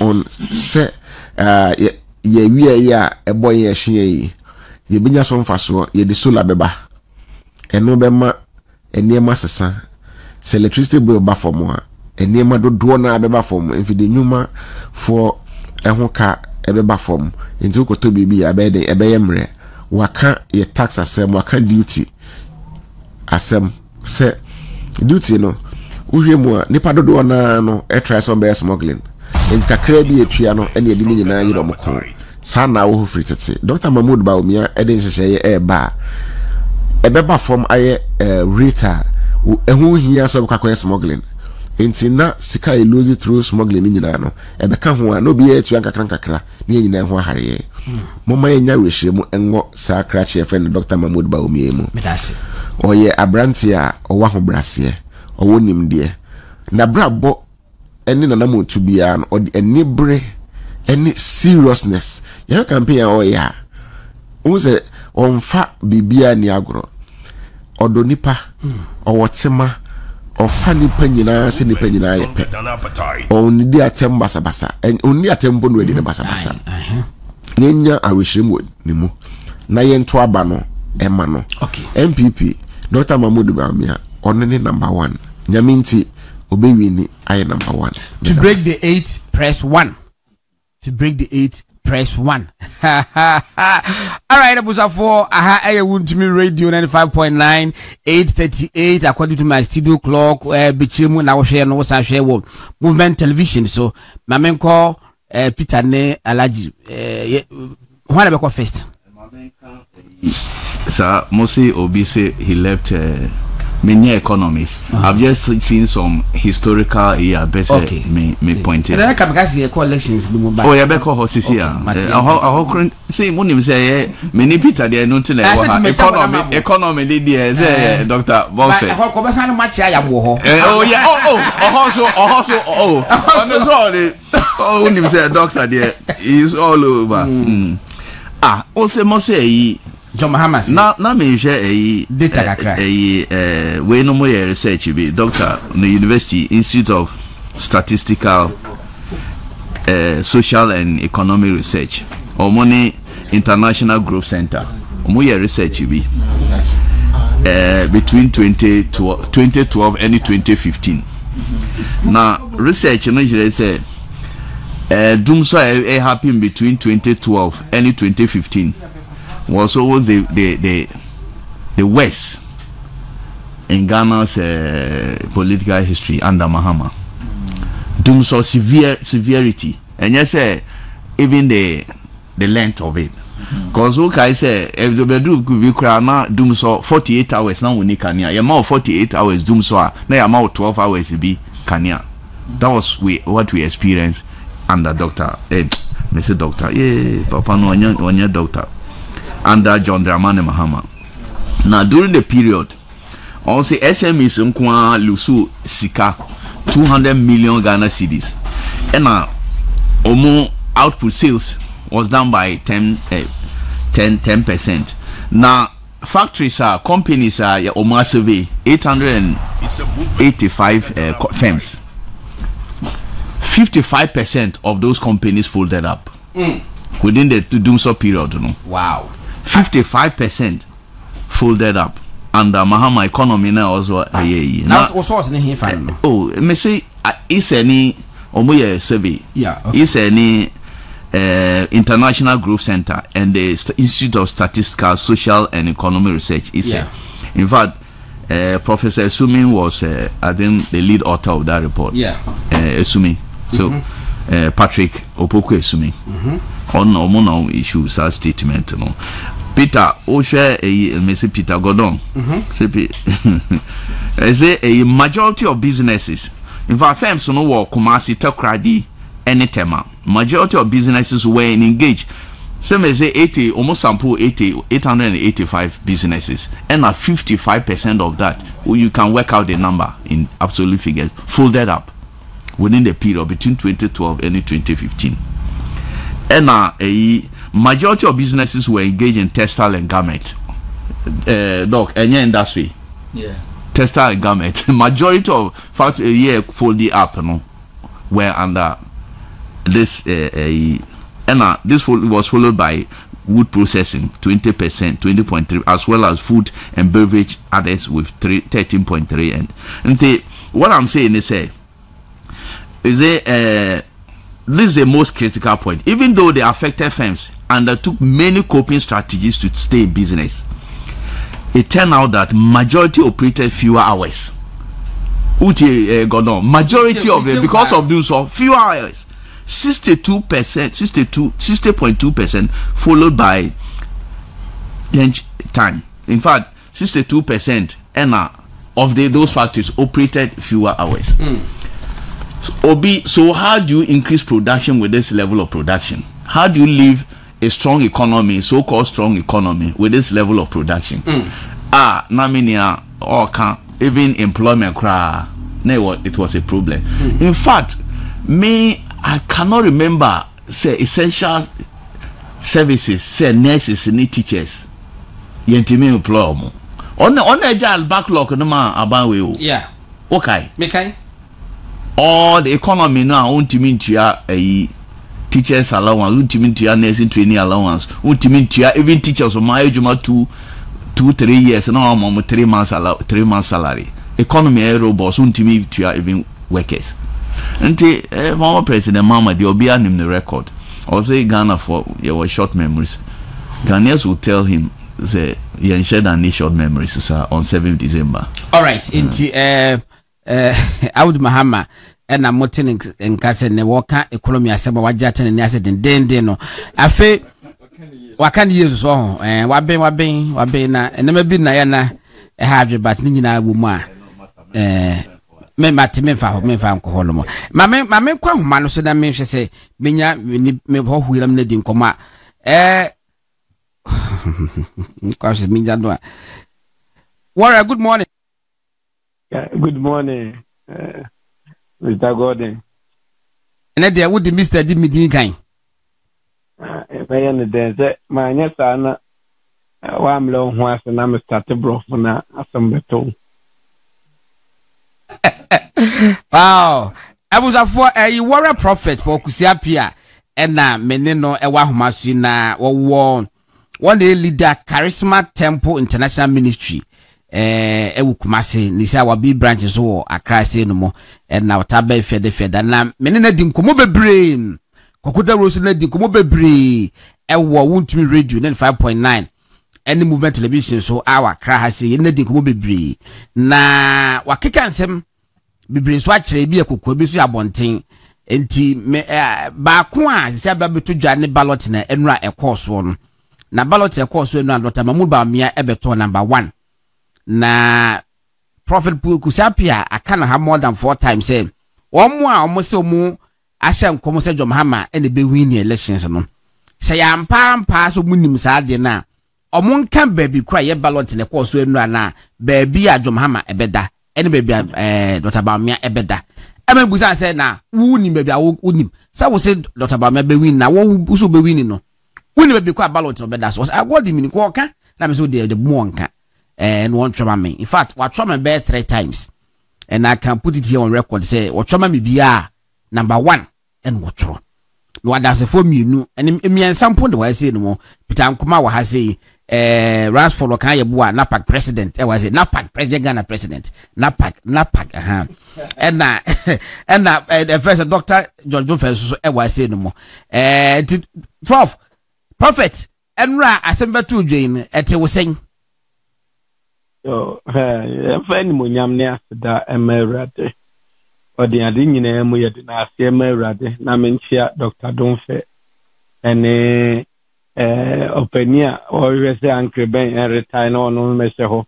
Uncle Ben so nya na agin so retire si ese Peter Ankuma menchia no menchia hwefo ne atiefo nyina. Edi panyo. Odi no kre MC Sanye dear she mu bebre na edru baby a utumefo enti niema bi wo a o ka se ya menka no kokoam enti bibo a sisi na matro enti omo eben vice president de eye onua sabio Aziz Mone omo eben no enye omo news omo de na maka chiro mu se Bawumia beba beda one ya na obeda o da one no so obetna omo so a enti enokure ni modie me baby a me trema mo se baloto a Bawumia ebekwa akoda 1 enokure ni baby a na wose ma amada no dem na odi nkan da ho a omutwema ode koda 8 no enti woden yede eguso bo adwuma bompaye mestre obia obompaye ma Dr. Bawumia bia se yenim se yesa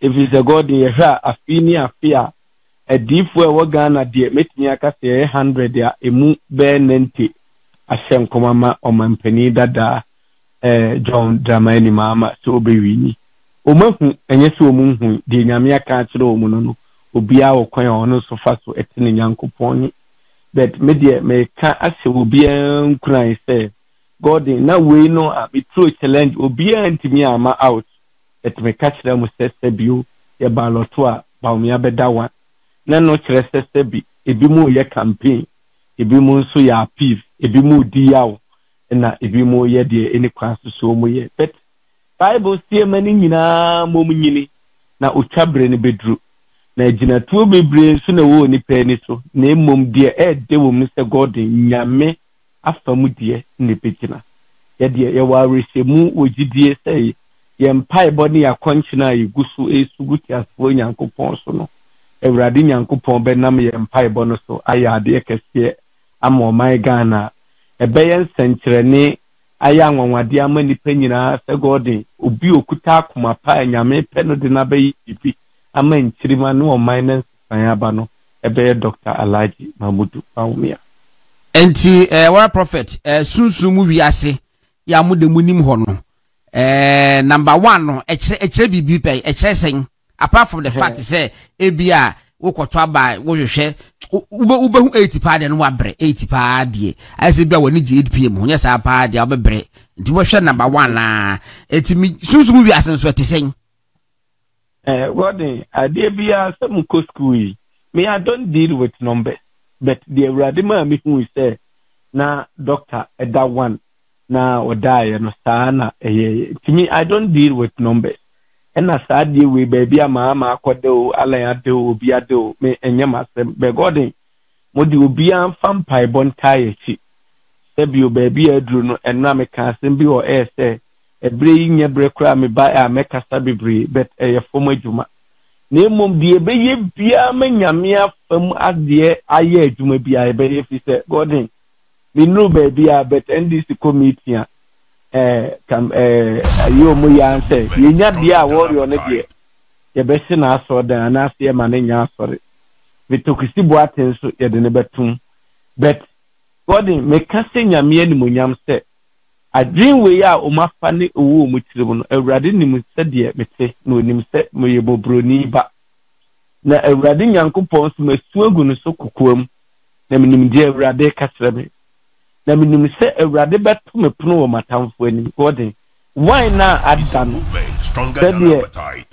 na no obi ka asem kire Ebrahim se Hema jade wo ye Mordecai ne Esther no na sales krofu ya minim wo mu so mu ye Yudafo dia da bia obekoso adi ntwo wo manim na yesa ti me ka se nyame tiasefo ani monyam se Dr. Bawumia ono nyame ne ma ye hu sa ampa obeba be ye ampani na ye kramoni a edi nkan odin kambumu ebebre o man no Kristofo ni nkramofo ni ntirima nyina be ye nse na ho a nyame peso ya ade ekase o man mu a se be ya smudie na ya smudie puma ne kania esi wada de be fa Dr. Bawumia so enti ye de ye sre nyame tiasefo enya timdidie enra minia ebe na da be sene de adifo bebre abesese NPP ni bia ni difo bia atem Gordon ye bestre ma obi anka sente papa pambo ma obi anka se DNT difo bia mesi e mani nyina momu nyini akabe 77 days ana Gordon when wa ko school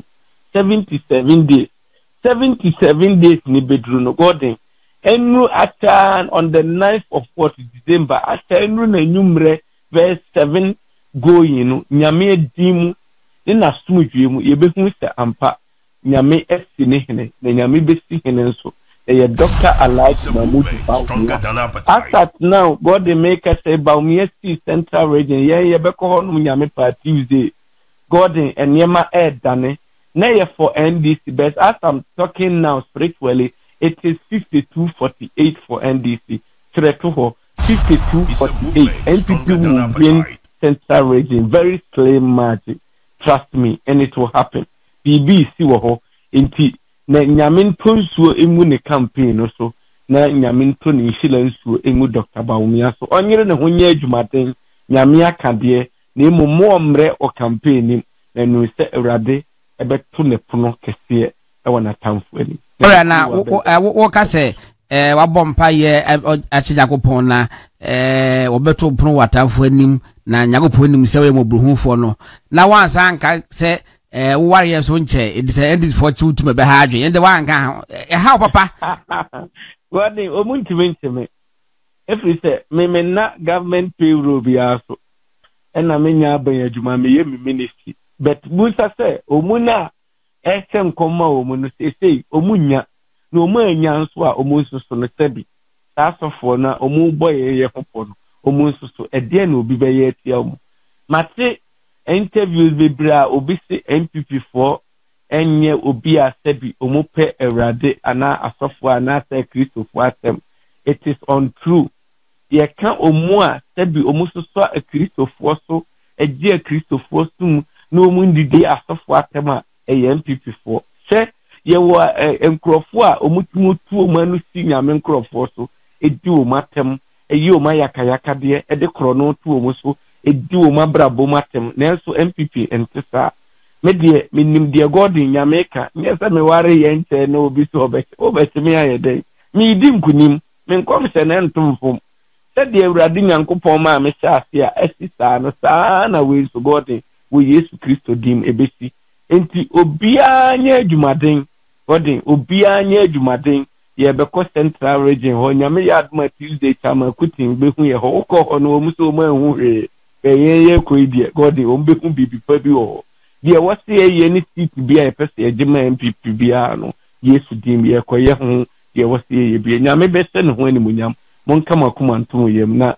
Dr. Domfa munya adwumaden na Yesu nti enkugu oma nyame nti enkugu oma mo bia ye mehwehwe no obia nkompai bom obia nchen de onu nyankopon pese ye oma moman no na mizrima ye hu ye dede hu no ye just dede hu ye beto aba na wie sede we kura no mu se omako ballot ye wiem saa na abato eblem so mbeka se ye wia nanso ye ntu wie no omu be hu se nkosi ba bia nkunim bia ne ye NPP dia Dr. Bawumia me use o platform so ascending the congratulations in advance this year election say on the winner we used to do. Warrior Prophet Paul Kusiapia, lead founder leader Charisma Temple International Ministry na ona isameno kase woko school osuabrofo na okofa teacher ni o chena de wufi na embe nwanwa se sofo kofa teacher ni a was I truant abrante no be che brofo 3 days ye fena ye nya no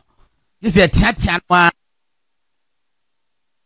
abusofo brofo no obi say abapa warrior you be dey come wa che hon why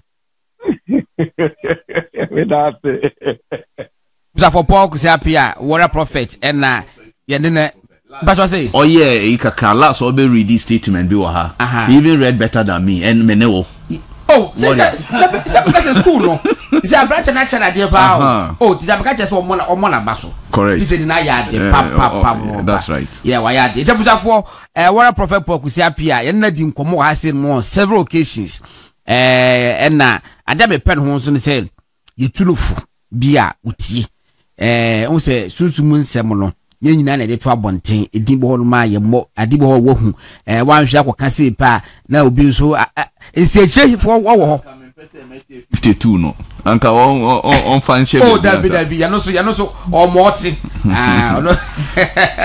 ono so e wo moti enti no Peter take over say na dey mene no I say make ejuma ifo amu ye ejuma 2-3 years I am 3 months no Peter ya ni akitua wo dey menim say wo na ye kitua na wo na kitua wo disgruntled member so obi anim no wo nem o se ne yere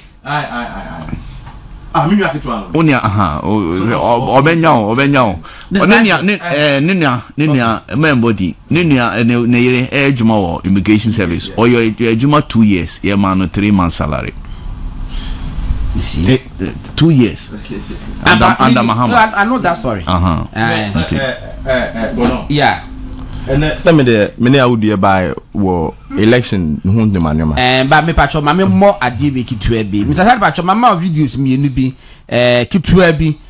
Na me family we are now call election no and the man. Oh, and can make economic. Oh, my baba, my movie say mama.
longer than appetite.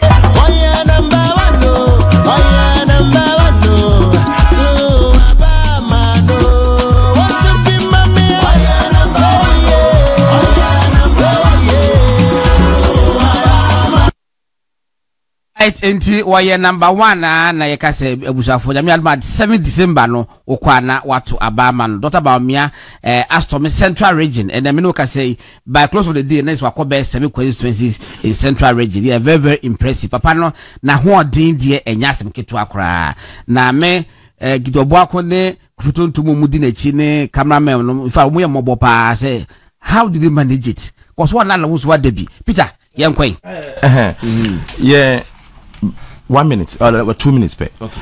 Oh, say, Tama Dr. Domfe ka about economy no. The whole sense no. And I yadamfo be a ya no mo na eye show yi. Or send me a text. Or say if the mamin go to the if BOG will print money illegally into the coffers, why won't the government witness some improvement in micro and macro statistics?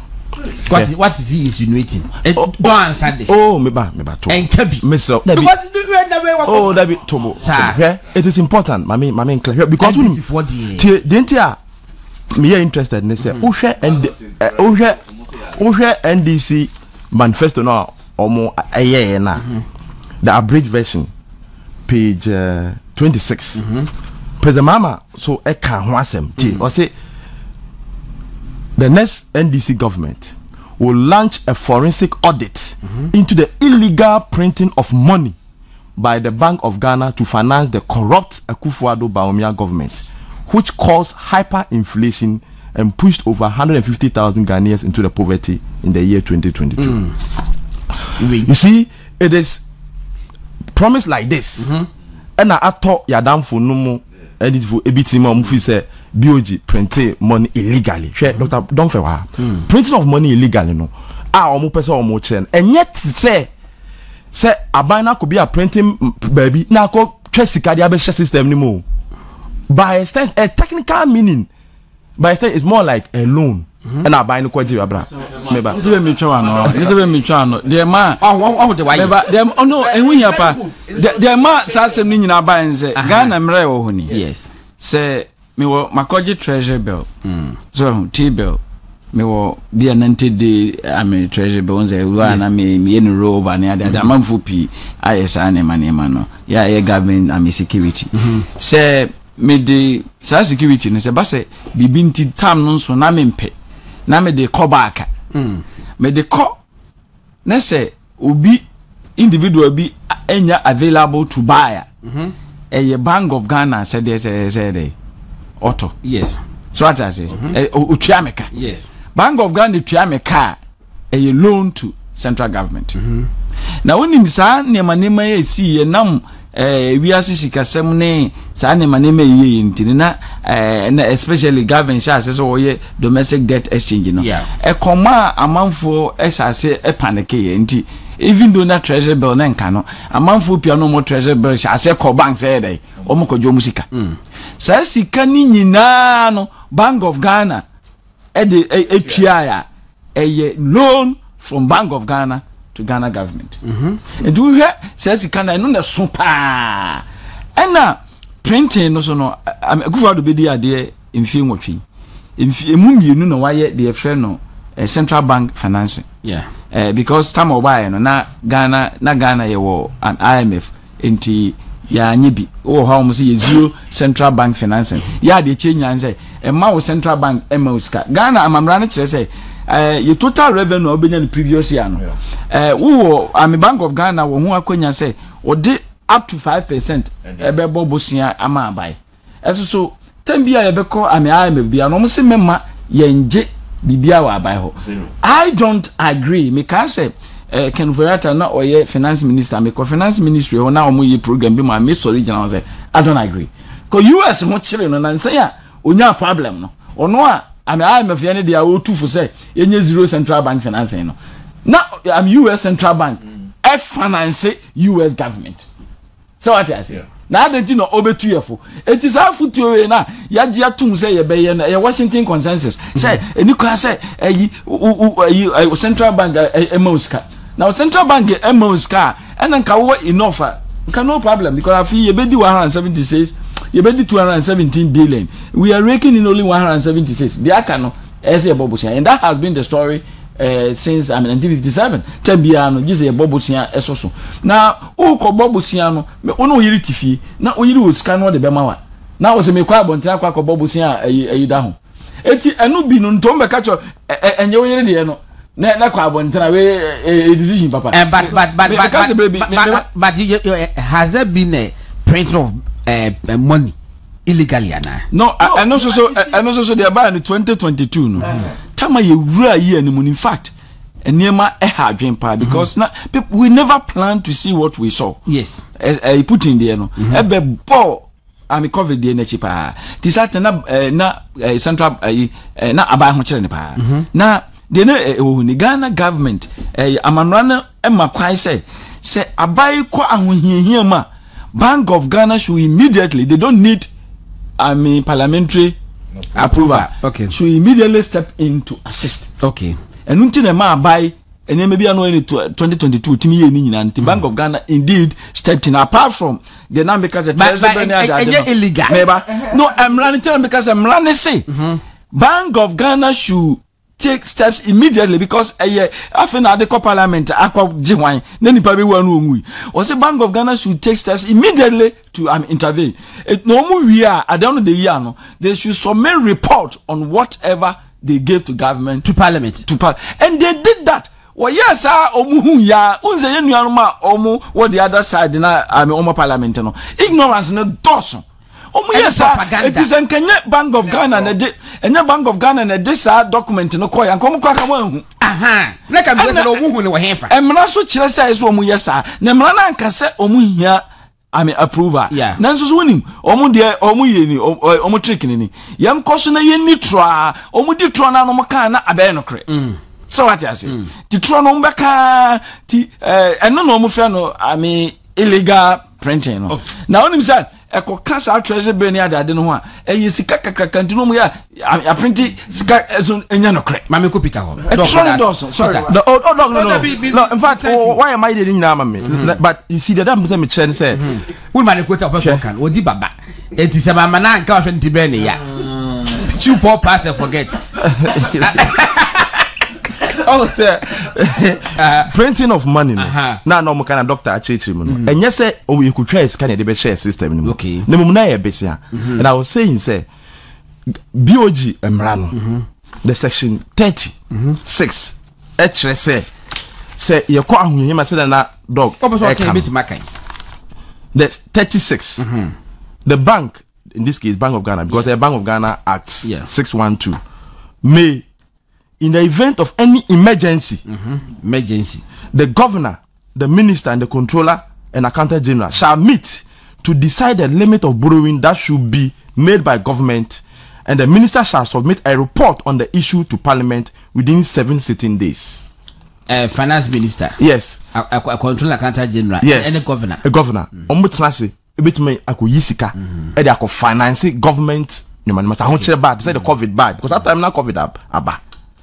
Nemu also we are or say on the report and indeed after the action so and indeed on 16th February 2023 Confrata Koma Ghana Domestic Debt Exchange Program statement to Parliament after having given Parliament notice say this is what they have done Osakoye official presentation to Parliament the figures say Mr. Speaker I'm quoting him on page 8 under these circumstances, using a voice, Mr. Speaker.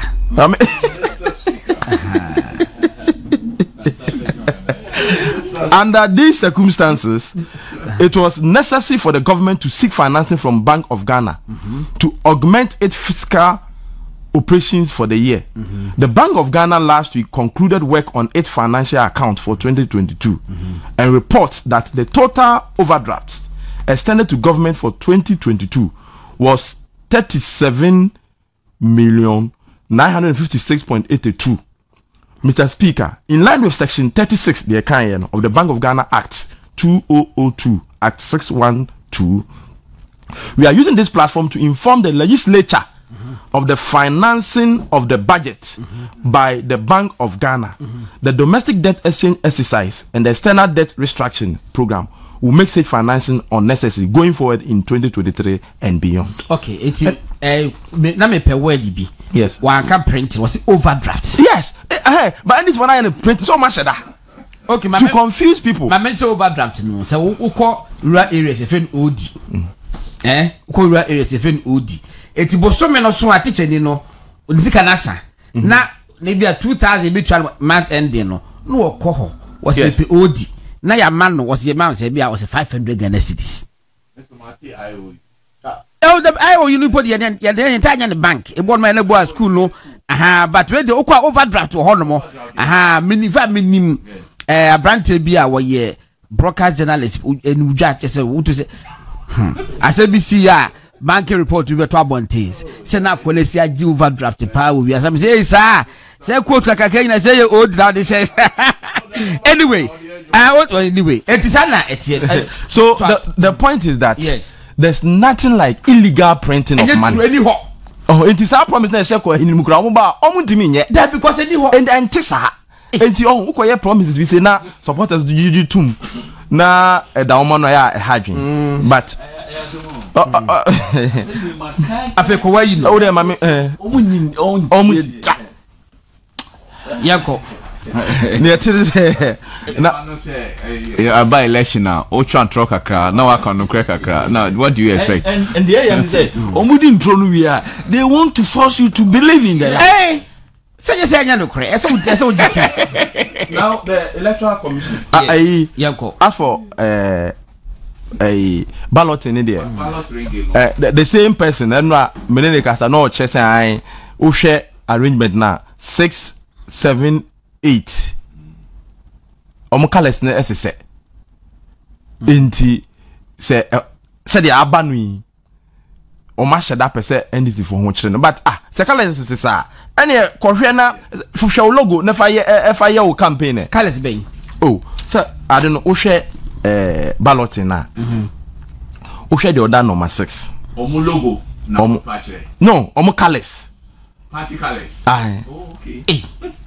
That will be a no. Now who's yeah. And also number 6. NDP ne da ho. Wadamfo Frimpong. Who's NDP colors na ye red they came out of NDC into SSA kakra but there's a difference. The black no, NDC they no so chain no, and logo no, and NDP logo near I say abuburu dav, and mumu de chiniye. Yes, and oko 7 CPP colors no, and they red, white and green, and okra no black and cow. Logo ye akoko, and oko 8 na and dada and 9 APC ayaga colors praye so enti say white green ne yellow no say but colors NPP omone PPP and those days ODK ni party so colors na say but the difference is that is the logo enti wo hwe na say ayaga yine dey prayer and now we baby green, white and yellow. I get feeling nimpa hot time. I get feeling na war Westlands one more. Yeah, for confirm no. Most spread to us. I mean more. So me say me the area.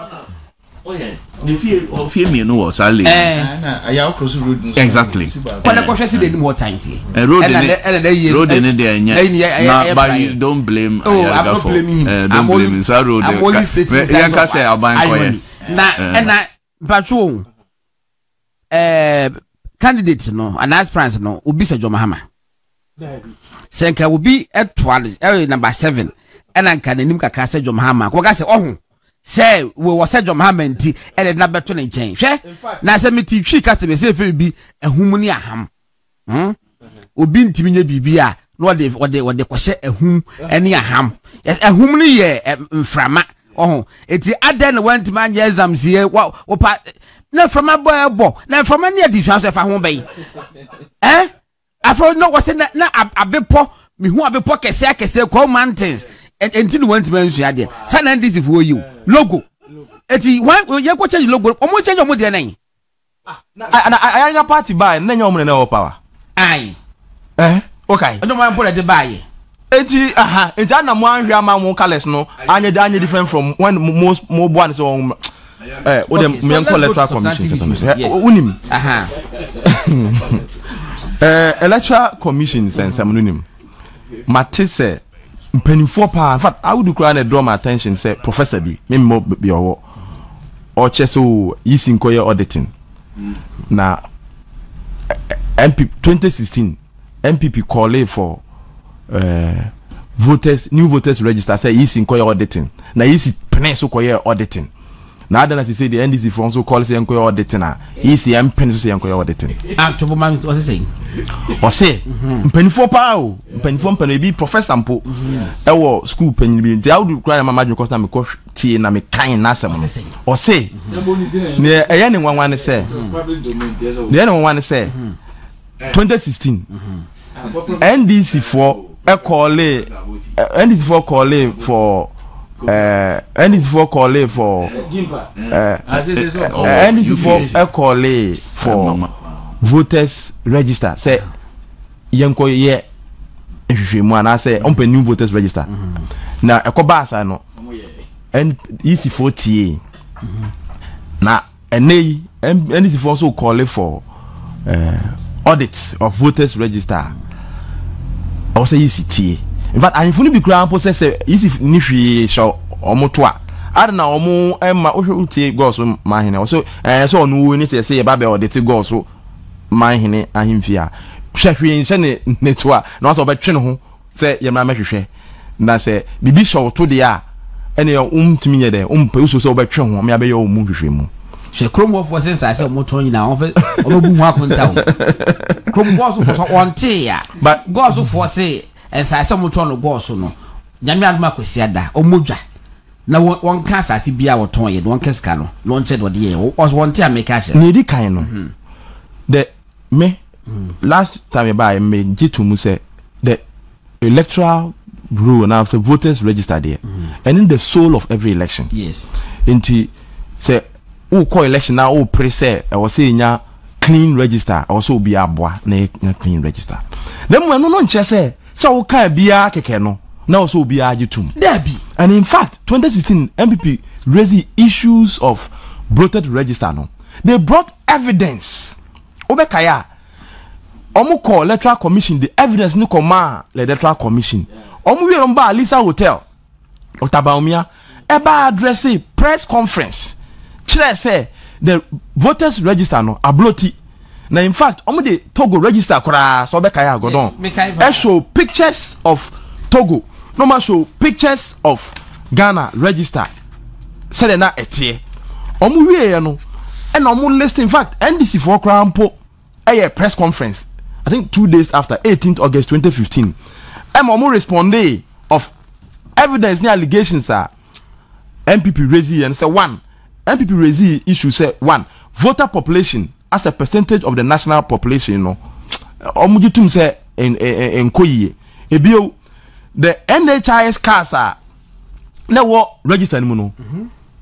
Na emma register no emma ni nyina pepe. Obeka say court ko agitum ma ye order yi say omunko audit omunko delete NHIS cards na wo eyinim. Yes. Omu ye na NPP sa kan say omahu say minus our register anymore. And in fact, at the press conference, our Alisa Hotel, almost show picture and kwala who picture an animal to move. Oh, wait there, kwala. A almost actually say, and I'm saying into the confidence in the register no, abba form. Then I'm into almost a new voters register. You know what the EC did? Raise the issues no. The EC say okay. Omati committee, 5-member committee, not justice. Professor VCRAC Crab Edano Ora Reverend Professor Emmanuel Ashanti Eka Committee no Malvi Ben Sali no ka committee no Mrs. Grace Bediako, doctor, no ka committee no.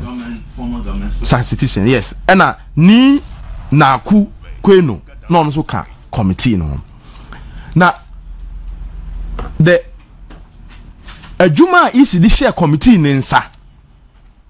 Na eye miensa. Yedi kan, almost say they should find modalities for producing credible voters register for 2016 general elections by one, seek further justifications, explanations, perceptions on the state of the voters register and the way forward. Inti omunko bisa NPP 4 evidence na omu de abano. Omu justification ni omu explanation omu wo. Inti a omu say voters register na ye bloated no.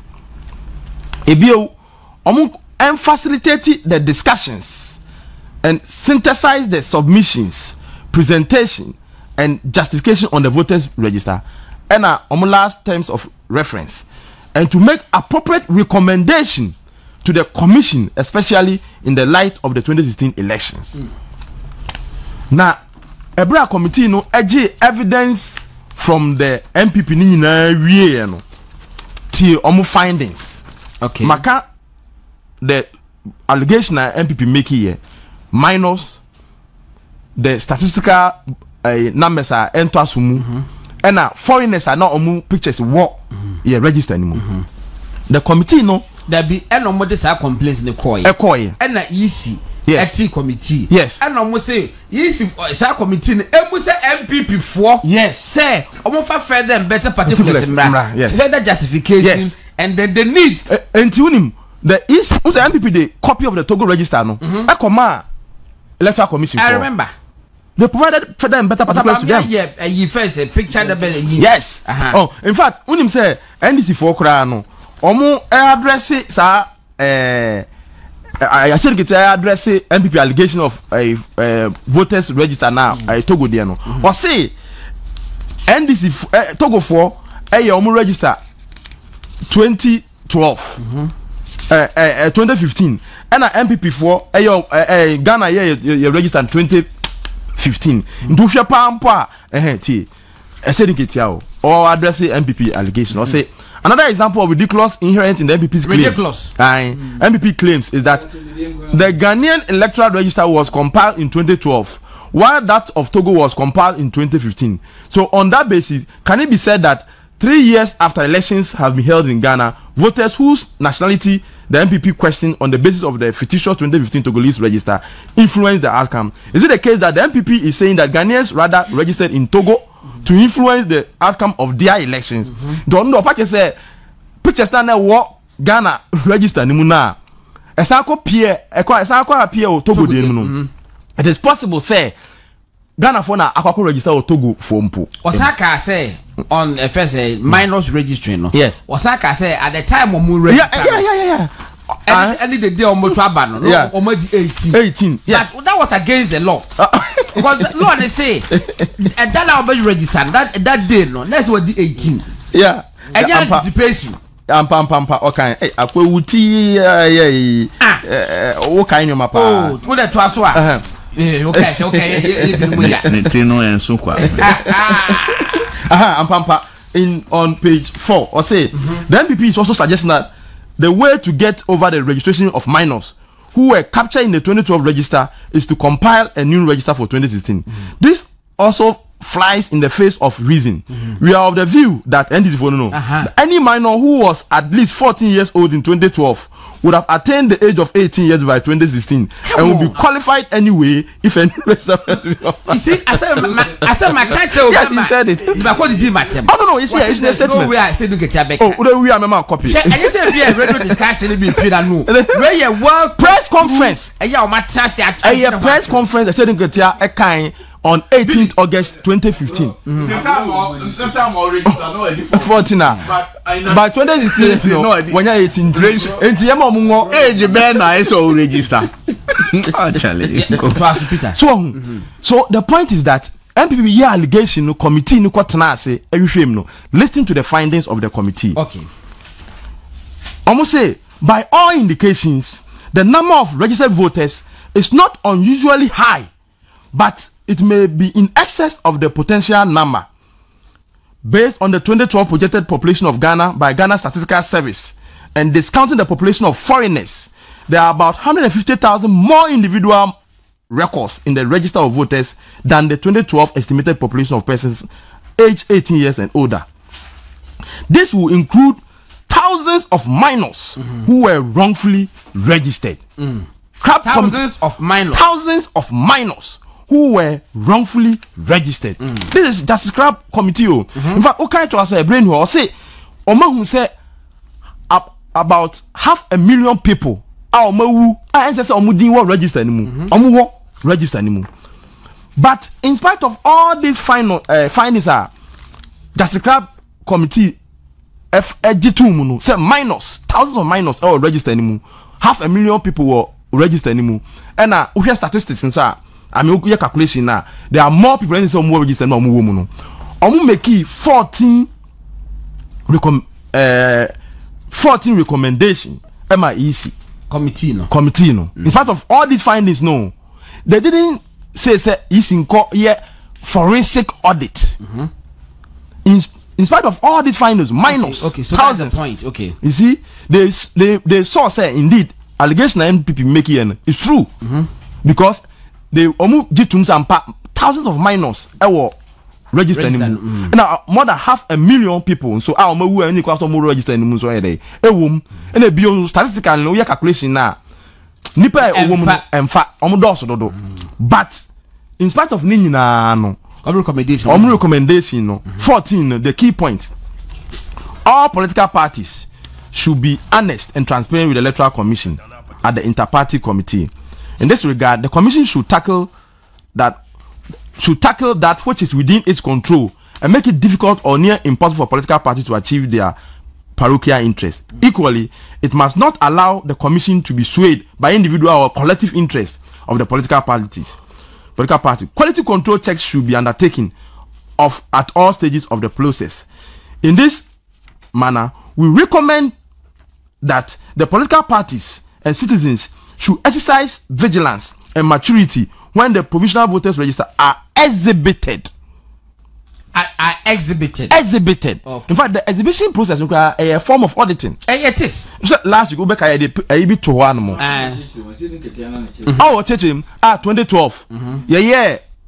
Exhibition we about 200,000 people. Yes. Corrections. Is in okay. Last week, exhibition of voters register 2012, for example. Corrections of 200,686, and the main challenge for 2012 is a report where shortfalls in the number of persons registered at many polling stations. There were swapped polling station codes, that is 2012. Displacement of voters and instances of names and pictures swapped. There were several complaints of voters being placed on exception list, even though their registration were not challenged. The bottom line is that through exhibition process in 2012 and in 2016, the register were clean. Now, what the NDC is requesting, say, the difference between this NPP before the NO. What the NDC is saying, say, you have forensic auditing of the register, and the issues are Godon. Register based on that. If I'm going auditing, auditing, last week you can about 6. They say we hear the petitioner they come easy and copy to Parliament, majority leader, minority leader, civil society organizations, diplomatic communities and foreign missions in Ghana. Issues are identify and into almost forensic auditing. Issue 6. The EC delayed transparency. The EC failed to provide the provisional voters register to the NDC in a timely manner for scrutiny, releasing the register hours before the voters exhibition exercise. This hindered the party's ability to examine the accuracy of the voters register fully. So this form say EC and fact register now more montem. Inter moment or moment man inter nam sent yenkoye yenfa the database and fa koma a third party. No koye one of my suggest to I'm say I'm saying UNDP. UNDP. Almost. Now UNDP, they don't do forensic auditing. Over the years, UNDP support them that money is about training, education, issue 1.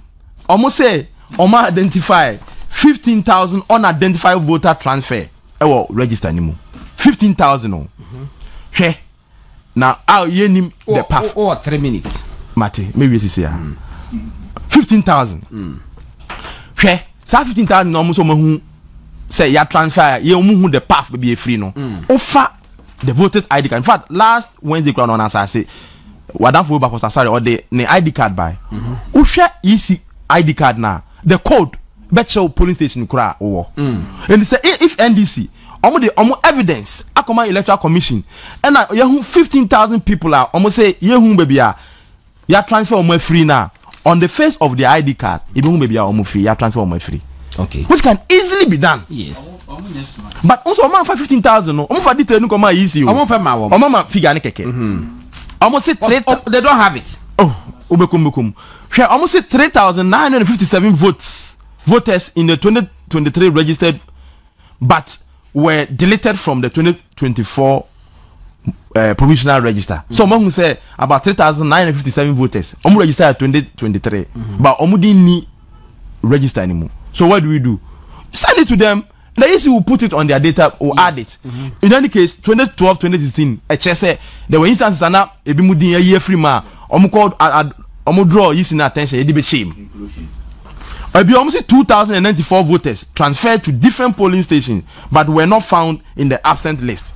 Say all transfer last year say from Adenta but Ayawaswa or say Udinwo absent list or Adenta. Maybe I have transfer were free no.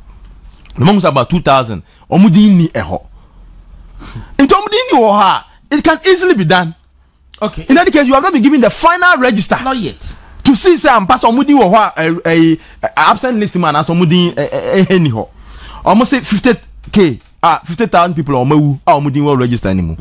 And then they say yacheche mu dada. Say 2015 there no, and 2016. And then chairman of Peace Council. Yes. Professor Emmanuel Ashanti. And Obusa Sedin Ketia. Is that the part of my videos? Mame. Obusa Sedin Ketia say, dear MP for their base say we ni ho. Say nipa wu no. Nipa wu say no. Ye be mi general ye be ye fiade no. Ye nya ne say. Mom me nko tie die. Sedin Ketia e kan e da no. Ye kuti. General, are you saying that let's use the mechanisms already in place? Yes. To ensure credible voters register? Is that what you are saying? Precisely. General, are you saying that let's use the mechanisms already in place? Yes. To ensure credible voters register? Is that what you are saying? Precisely.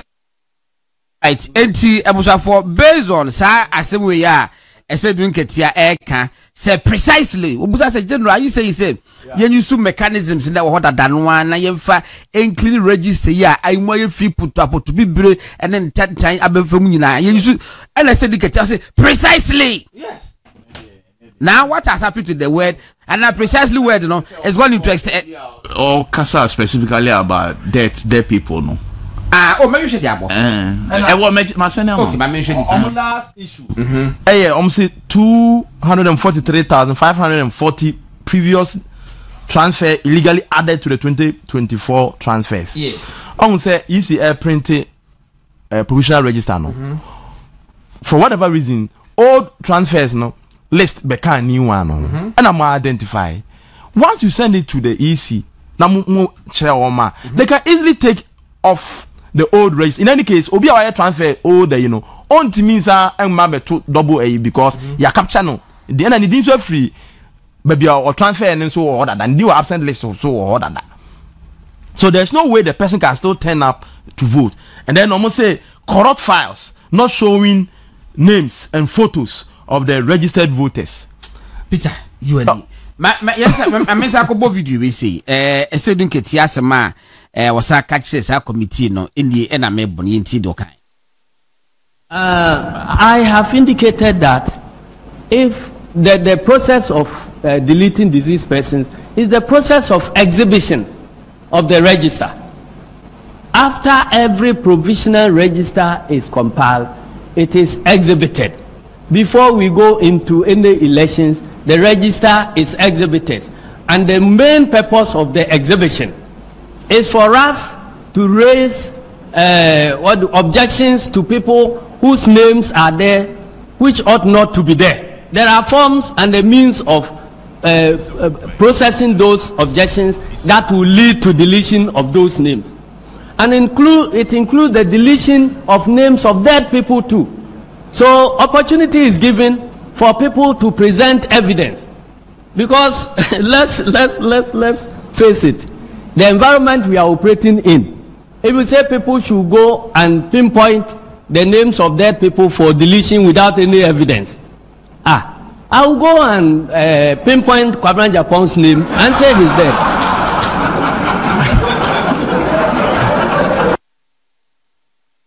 Deceased persons. I have indicated that if the process of deleting deceased persons is the process of exhibition of the register. After every provisional register is compiled, it is exhibited. Before we go into any elections, the register is exhibited. And the main purpose of the exhibition is for us to raise objections to people whose names are there, which ought not to be there. There are forms and the means of processing those objections that will lead to deletion of those names. And it includes the deletion of names of dead people too. So opportunity is given for people to present evidence, because let's face it, the environment we are operating in, if we say people should go and pinpoint the names of dead people for deletion without any evidence, I will go and pinpoint Kwabena Japon's name and say he's dead.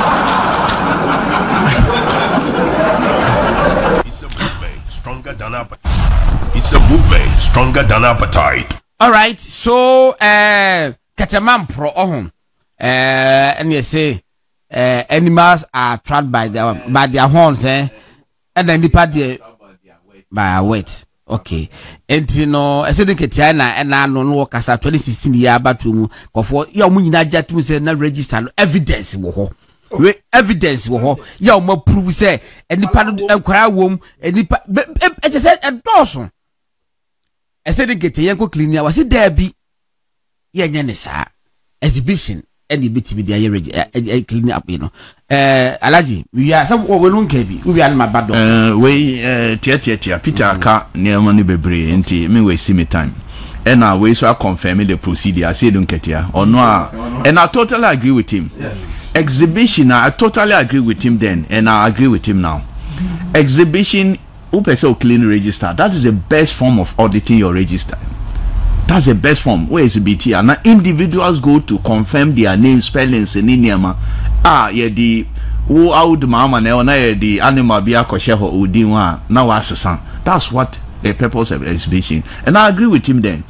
But he didn't tell the whole story. The reason why NPP then called for replacement or new voters register and say also NPP call court, no.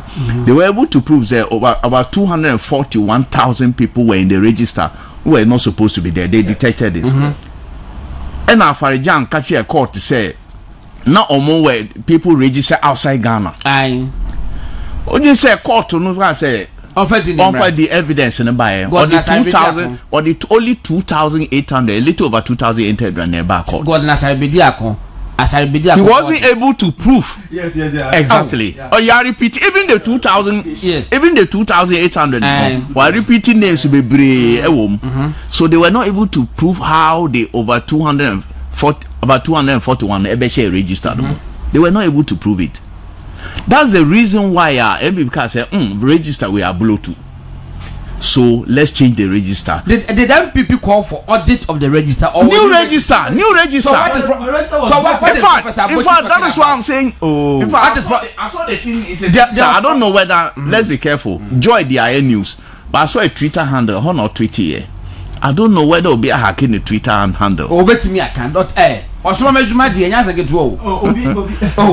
So let's be Obi me respect no. So when I saw it I said, Peter, I said we me professor but I don't believe say on a cancer. I believe so because I have no doubt. Okay. I have no doubt say Professor Muchabuchi and the kind of Charlie. And it is fundamentally wrong because so when I can't yeah and they're wrong because NPP was calling because of bloated nature of the register. NPP was calling for new voters register. Okay, yeah. Based on the crowd register, the compiled register on the crowd was constitutionality with Charlie. In the Ramadan, Abu Ramadan, the court say, NHIS card no foreigners kita be, Ghanaians kita be, but NHIS card no was used to register voters. And I say no, you cannot because foreigners kita be and they use that to register into our register. Oh, I saw court he succeeded.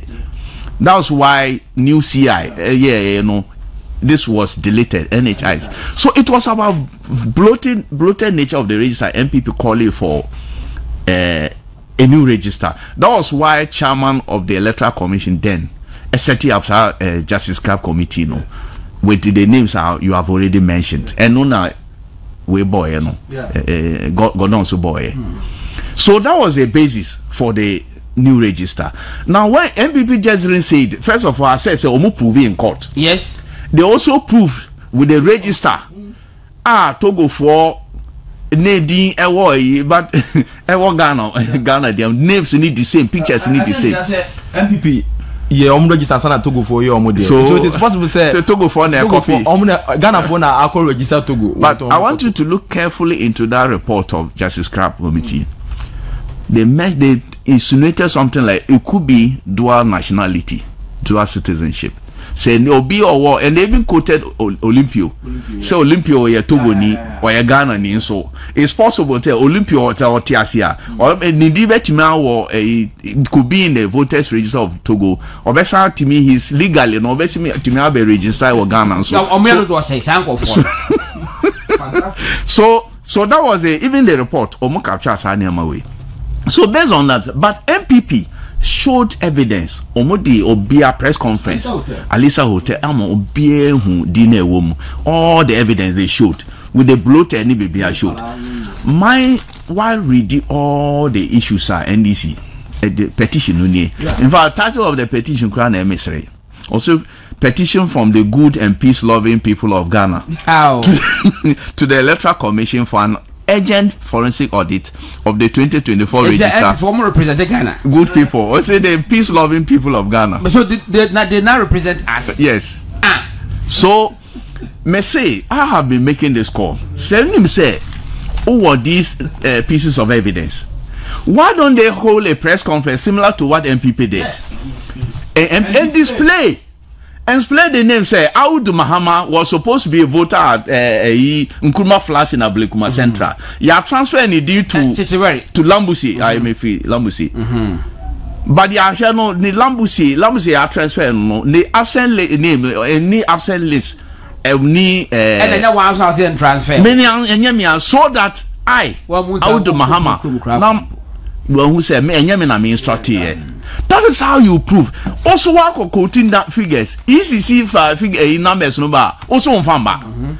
And strangely, almost easy say they have corrected the mistakes identify. So easy should give Omodiamra now compared to their mistakes. So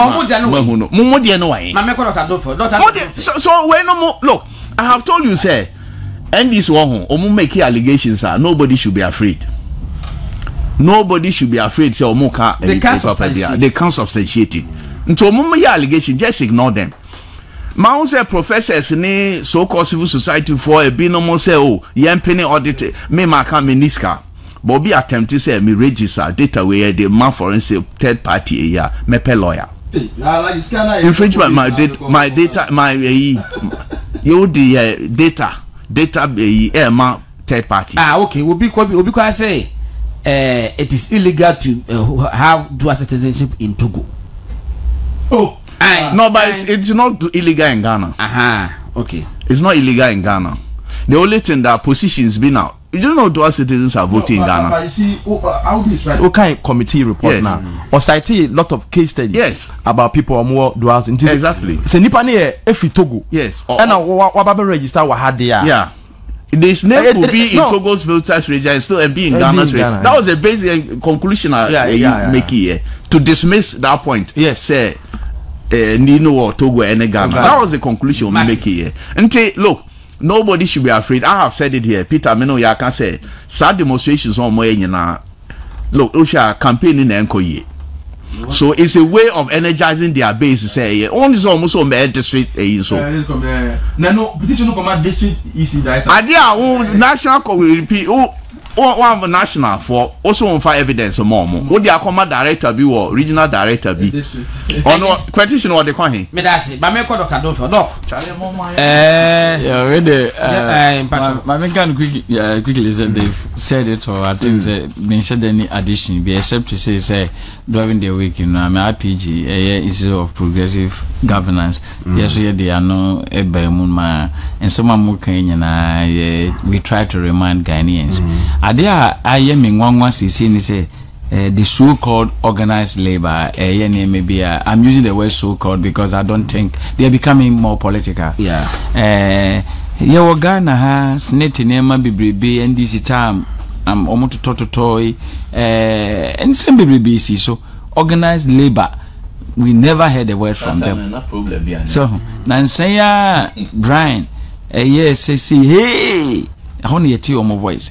They say Kakrabia and organized labor. It's good we have to. Ghana, you are John Dramani Mahama, a former president. Yeah, or man who don't know person or man ekoso.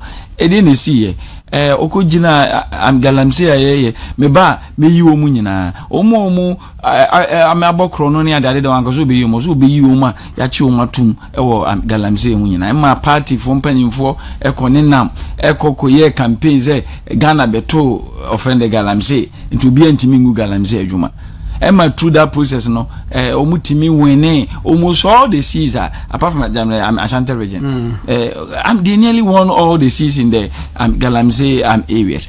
The so-called organized labor, including my own youth, we never heard the words from them. Tisato no mo dogana and I no mo dono aba. I mean, it's a shame. And you cry, and Diana and some no say, qua organized labor no, ye the organized labor no, politics do. Papa no would any mono, me school, me nina could the same school, between presec, Yanka, and come penas and party easy or boss no. But they say, baby, and the labor no cononche. On labor homes and some no are too political. We are not saying say he who lay in the path does not know his back is crooked. It behoves on those of us following to redirect. So I said the ultra send him say the chair. Now say wow who dear chileno also why you dreams a waka to any back one. A better than what me actually the ultra sani. In fact, the organized labor no they are becoming almost seminar back out no yet too biased. Ten bias or more one-sided. They have to be very careful. Now the minimum Kenya minimum ya what was wrong at the time is still wrong. What was right is still right. Yes. So you I see don't get here and the definition say voter exhibition na ye clear you used to the existing mechanism including the data. It was very good. Let's clap for him. And no one you should. Mati me da say now they say Kamamenko no I was talking me say about balloting. I can't 10 minutes Mamenko rank kan boss na Minia akwaba Wabrim Wabrim when ye gusu kakra ya meti ase na komo na ekoso no wo de be fine fa kakra bi me de balloting na meti dem na me hwe na mati tifro anopa ye be chia tiefo ne chia napak mpenifo nyina ma chia napak leaders nyina na balloting na asem na ministry na wanwa ade a ye de boss abego na akwabrane wa ne emwa ne say ye de boss de buy enso omo pe ne fa boss no examine ye omo pe political parties ni nyina ate wo obi angohwe omo ko hwe wie ye twitwa ho pictures nyina do omo phone camera si so na meti TV na me hwe omo yiye na ko yi se bia o se ye wia you see banisa na ma omo credibility no ye nim se abatro we ye beto no Dr. Mahmoud Bawumia and the NPP will win. Ye be break it no na ye win elections we abu o man Ghana fefe. It we are not ready say ye be entertain wo mo you be kasim was who say NDC ni kam say me yemo na eniti ne omo ye do bebrebe nyina no efa register hon me hu ni say e wo say ye na ye bie ye ni ye hwe ne ma ye because bibia omo ne omo ka na bia na efifa wo mo ba no ma sheda ho ye hu dedi enti yema ye ni enko ho na ye nhwe ni yi na ye nso ye ntoto ye ne ma yi na nyame adoma ye den aye be break it no. Okay, how do my memory what say now enra no ka ballot na me Peter say na me buafu nema and I've never seen that kind of lawlessness in balloting process enra o man o director of elections in the IT and o general secretary misbehavior was just too much. Yes, the box aba boss aba most chinchina amube Peter wukura na obe chirichiri ade enmi eno na me bofu to the send say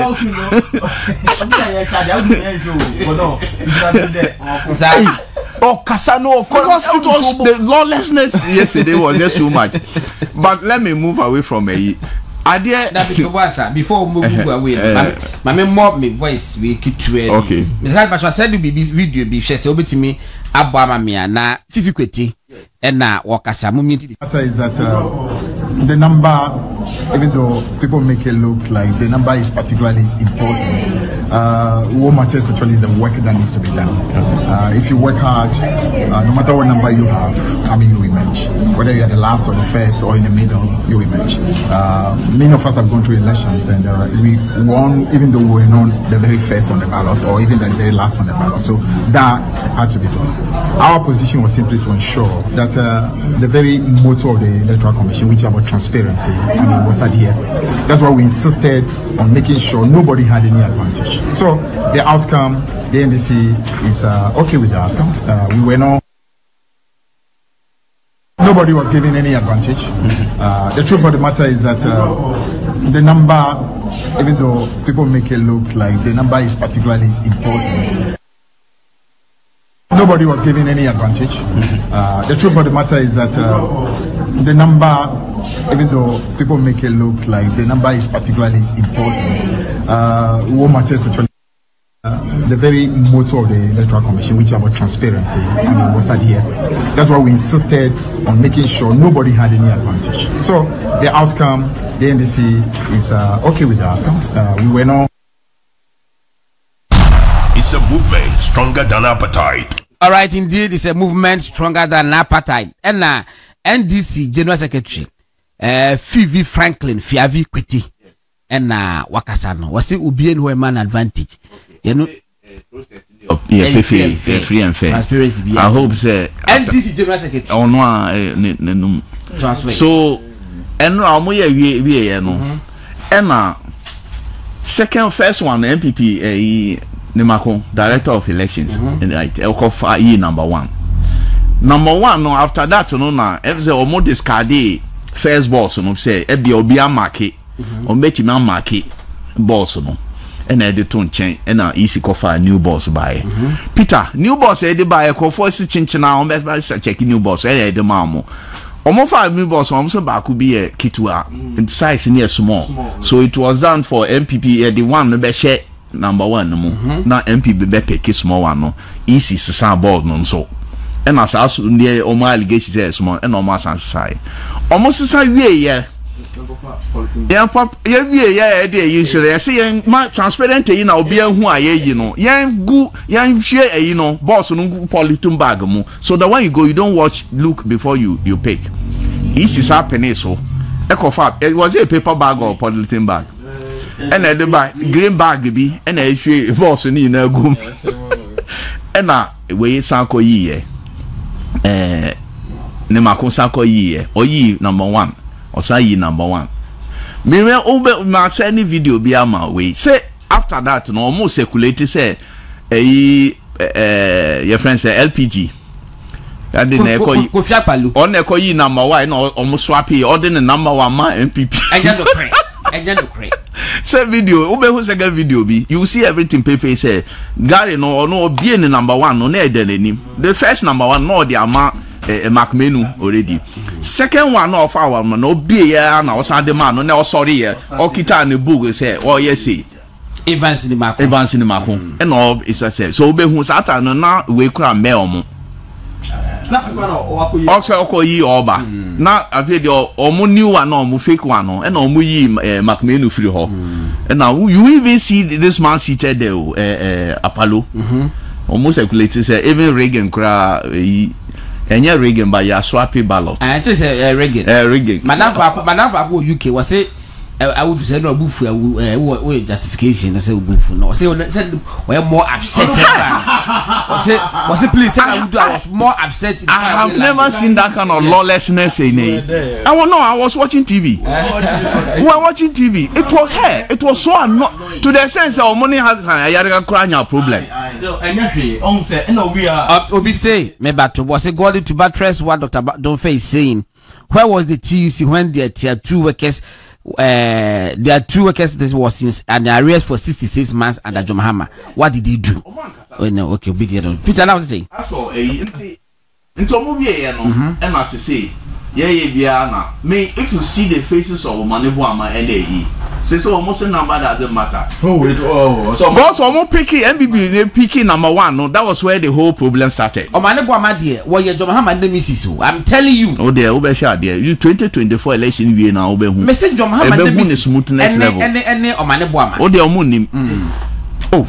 But only say I pick number 1 to just briefly. We pick one. Obi ama reading. Obi say, oh we are blocking the 8. Obi say we are breaking the 8. NPP say we are breaking the 8 with number 1. And away and this voice say we are blocking the 8. And I'm say Obi afa number also Obi break who number 8 no fire no. Also afa number 8 also blocking the 8. And you all 8 position now blocking. And you Peter, what just here? Wow for number 8, we are blocking the 8. Wow for number 8, you are blocking yourself. I said, blocking it. Does it make sense to you? Peter, but there's some John Obi sending me, general, you're doubtful. Elvis, and I said, I mean, baby, all the fire. I said, John, you will be I call it John 8:13. Peter, read the John 8:13, mommy. Bible in the Bible in English. John 8:13. Only candidates, you know, only 13. Yes. NDC candidate in their friend John. And I'll pick number 8. Me a Muslim. Me a Christian. But nipa no a Christian. And I'll okoti save. John 8:13. Candidates near 13. John. Hey, na John na Peter. Na Peter, Bible, their Bible now. Okay, 1 year, me am read me John 13. John 8:13. John 8. Me say candidates near 13. John 8:13. Yes. What say? So the Pharisees said to him, you are bearing witness about yourself.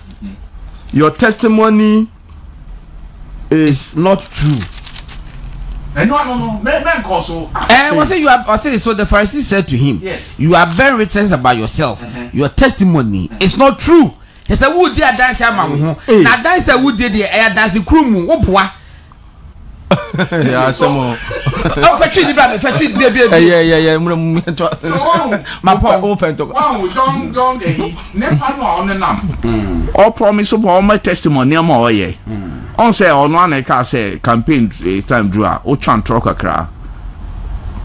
Chan trucker, you are bearing false testimony. We never near my canadian no credit. On say way has fallen in line according to one who believe in the Bible. You know, it has fallen a 15 pound that is John 8:13. John 8:13. Yeah, incidentally a friend of John also. Oh. All right. Go. But 1 minute be na wrap up. Yeah, sorry so. Yo, me. The I bacho biaba. Last week, and I mean Yanon, say report be about on pools be about bonting. Yes, about be free. There's a Jubilee House who need people bonting. Yane or Mohela almost neck to neck, shoulder to shoulder, boot for boot, manu a manu, and Yasan Kitwa. And Manu and back be so bad this was today be about Monty. Yeah, no show we are some credibility kakra e would get this for the number, but only puts Dr. Bawumia ahead of John Hammer. In fact, add this body, no. Oh, yeah, sure. Oh. Who the very is here? But almost number of regions I almost see John Hammer be winning a door to change, but that is no news. 11 almost say 11 dog what total percentage, you know, and no now we lead, you know. I would have ambition this year, dog what yo, auntie, my man can say, is our report nearby, you know, many doctor whose means, and then HHD, yes, our researching. And I'm almost at the Babon. No, and any the buy. In fact, now we spent thousands of Ghana cedis, and you wouldn't expect say, yeah, BBC and the about. The name, and say, I mean, recommendation that the buy came out. Oma the about, Oma, because a question I don't know, question I'm NDC for now. I didn't so we spent so much, and let me put it on record, say.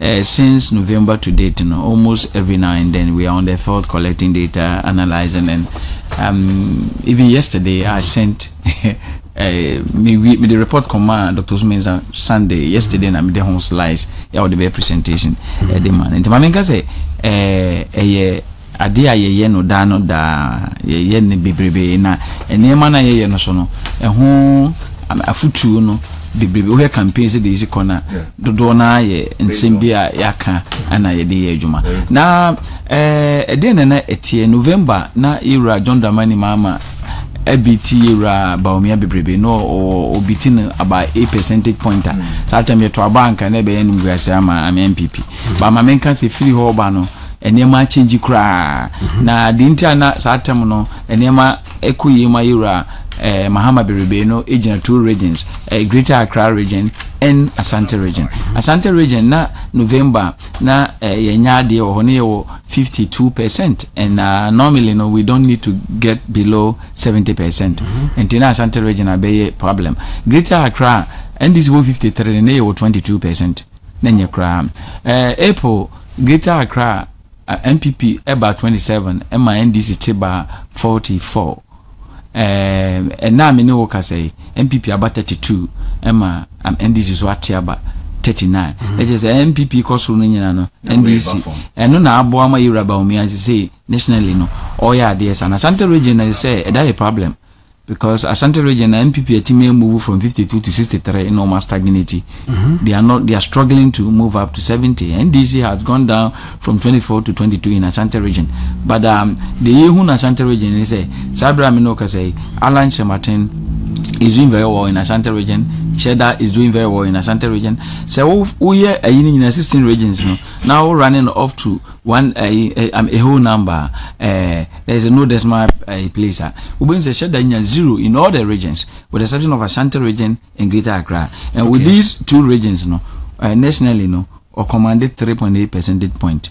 Which is very high. Just with 2 regions. Ashanti, you to need dinner cheaper. You to need dinner cheaper. And you are lunch Martin so all running to the nearest whole number when you're 0 in all the regions, with the exception of Ashanti region and Central region, and also comes up to 2.6. It is a nationally no per data no. Even Cheddar is ahead of Alancha. Yeah, far ahead of him. To put 2 sango women together. When you see something, we call 6%. Until the cock, we share Omudi Omnia, the cocaine Bawumia de one, and Kaya 1 touch for Ira Bawumia. The entire Ama Akwe Hunis, Omo Dicha de Chino, Yamu Traba, 2020, need to 2016, Ubusa Oma, Omo Trabama NPP. Okay. Omo Mudi Alancha Martinechi. 2016-2020 Omoto Abama and NPP. That is a question NPP for being a day. In fact, a question can be busa say. Adene ma ujidi obi a wo research. Adene ma ujidi say. Cheddar vote to Benyano. Don't na be free NPP. But one because you busa omo. You did Esha say busa say wo to about 2012. 2016 or say and any busa once and party ben automa no. E di ntina ma automa party. We are never 2020. And except so woman who munya 18 years, woman who munya 18 years, woman to abani be a day. Over 99, I mean around 99, almost omunyina NPP for and NPP for na omudi na omudi sheda so echi no hwe omu age na idika busa omu age hwe omu age no mu yenkwada empanyimfo ini nechi enti NPP campaign strategy no they really need to get to the youth and tell them sheda na mo penasam no unfortunately see now they be Kumasi no when yakwa anya me president Kumasi for you hopo and think I may say me Kumasi ni me ko pension me go back to me room and I have 10 years more to stay in Accra and me mama nkwa na me go back to Kumasi ndizenga or the pronoba anka me papa na so ontimi win so I say it is a okotoma na it is the watoma you John Dramani mama because to be in favor of John Dramani Mahama say because he can run. So what I say? In the first round with the youth to know me same as a mutimia because your future is in Dr. Bawumia. So what I say? Chadan send some now wakano.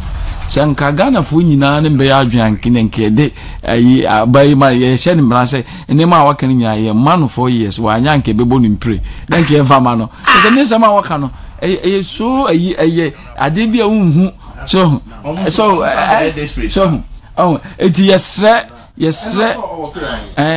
Ghana for yeah yesre Ghana for say nsema waka na aye kokura na nsesem and youth yesre ma the bedi papa beba no one district one factory na we are going to deepen it so digitalization and all those things and we are going to deepen them jobs you know ebe koso aye adwuma car say work 6 car assembly plants or more capacity to produce 120,000 cars no the credit scoring beba ama africans ne ebe we are nizan ne wa ho maba Toyota be cars no ama ordinary Ghanaian bia betimi ede ne credit score akotoka that is where we want Ghana to go tiesro ma pona be Kumasi de yentwe kakra na yenya de ehia at this time na yewura Bawumia yema na kwanya no ma metro so no fa Ghana nko ba bia. All right, that's the voice of Dr. George Domfe. Mame Peter ped yinkomo akoswi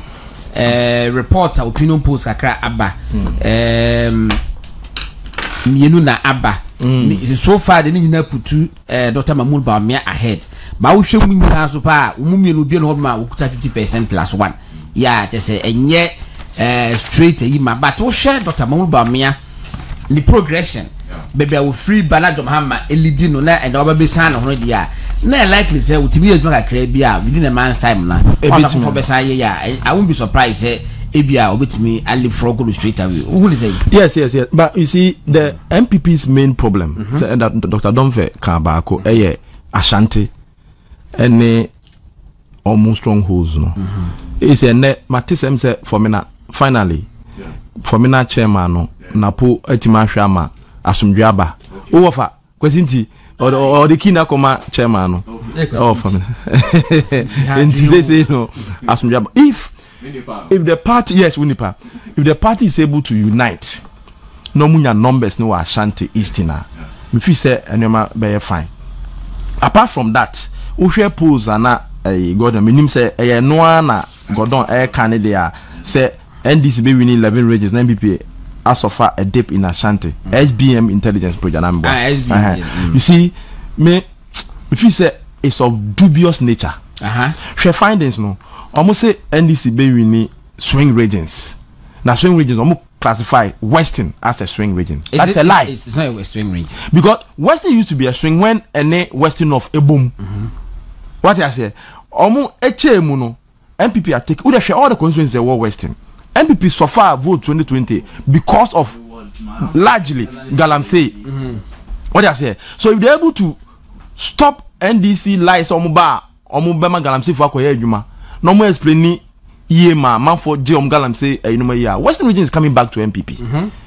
And Oma also said Western North NPP are taking an increase, and an increase. What I said?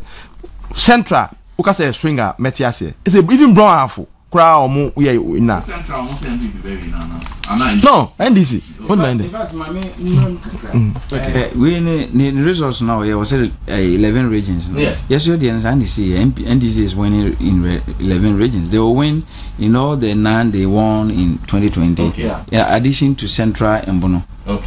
So na yes you the no Bono East Bono and me Jan Bono region and KSA NPP stronghold say you wenchi wo asunyane wo brekum do ma hinkru we mu nyina ye hinkru akese a eto abama NPP traditional enti Bono ansam ne de yese omukaniye pa de Bono for I mean NDC and Central region as well, but Central region na ibun se seat no de NPP seat ni because na presidential no but ni nyina ye ensem say ene ye kase ya ma ba omo de ma NPP ya na me kase ye de Bono sa omo de Bono ma NPP no omo de half east ma NDC no half the na half ya NPP okay omo de half no half the NPP are winning the hands no 5 seats they were getting 5 seats and omo de Bono ma NPP yes. Okay. So, in fact, NPP omnima Ashanti Eastern, Bono, Ahafu, na Northeast. Northeast. Is that the patch of me? You know, Western Free. No. And this can number. Patch of General Manager Maye. We are closing at 10:15 or maybe 15 minutes. I'm not sure NPP will lose. No, the patch for now. Many time cry. The patch of you know to mame. The me said ma say are you ready? Fatos mame na men hwese de esitie. Na ye mo bosso because wo hwe ade a NDC for and a commission so monye sa ade no. Na eputu jom Dr. Mahmoud Bawumia ahead of Mahama. Forget about number of regions. Ghana NPP bet me use 2 regions. We need general elections. In the end, and number of regions have been winning. No, it doesn't really say anything. And I think I love this shot. Say the almost actually was a ink of footing what paper. Me the sweater me pay. Me trust sweat. How do modu? Oh, patch any sanko for no. Except from SBM on. And the NDC na a commission is hard any Greater Accra. Almost NDC benya saying percentage almost NDC benya 51.85%. And other parties free man for okay and no bibi aso say enya 100% nki ihu omo nkoman to ama enti omu yo mu no de pe enti eno no enti omu che say who has a table we report no more me I didn't Peter say nya papa anti I report no omu report na me buy enti hwe wo de because be me acha mo me anko ayi no final figures na wo Ashanti region nya 70 no yes we dey name system tara na je what I say enti omu no according to NDC dia no okay later so na mo there ya na di obia parties ni nyina ye I know almost only 2 but I think the moment they are more scientific. No, but say na ya ballot here we no. Is it 13? Bebesa we are more party than you more kwai. The only no nipa ko na choose no party. Okay. So political parties nearby. Okay. About research nipa graduate to Mr. within 24 hours. Even the same day, one day. So we learn now okay, and wo hwa de wa say mo na no, but let's make something clear. Also, when I'm commission with NDC for. We are sure. Yes. NDC for. It's your different SB when on my be there. Ashanti region. Na say omukura so no mo Musa Dan Kwazano. Oh, what did on say 53 against the 30. It's why 51. It's no now update account 73%. Omo ya research ni nyina. Or they about 50. John Mahama enya 49.13%. Enna Dr. Mahmoud Bawumia enya 49.25%, which means Bawumia is ahead of Mahama and amebwa. So 49.25, especially 49.13. Okay. but I think say honey very significant. Ashanti region, then especially say Ashanti region, enya 70.5 for NPP and NDC 27. But then that's 70 plus 70.5 plus 27. You know 100% too. 2% they don't include okay. Okay. Yeah. It's but then but then the question to Doc and he said, some people to me enya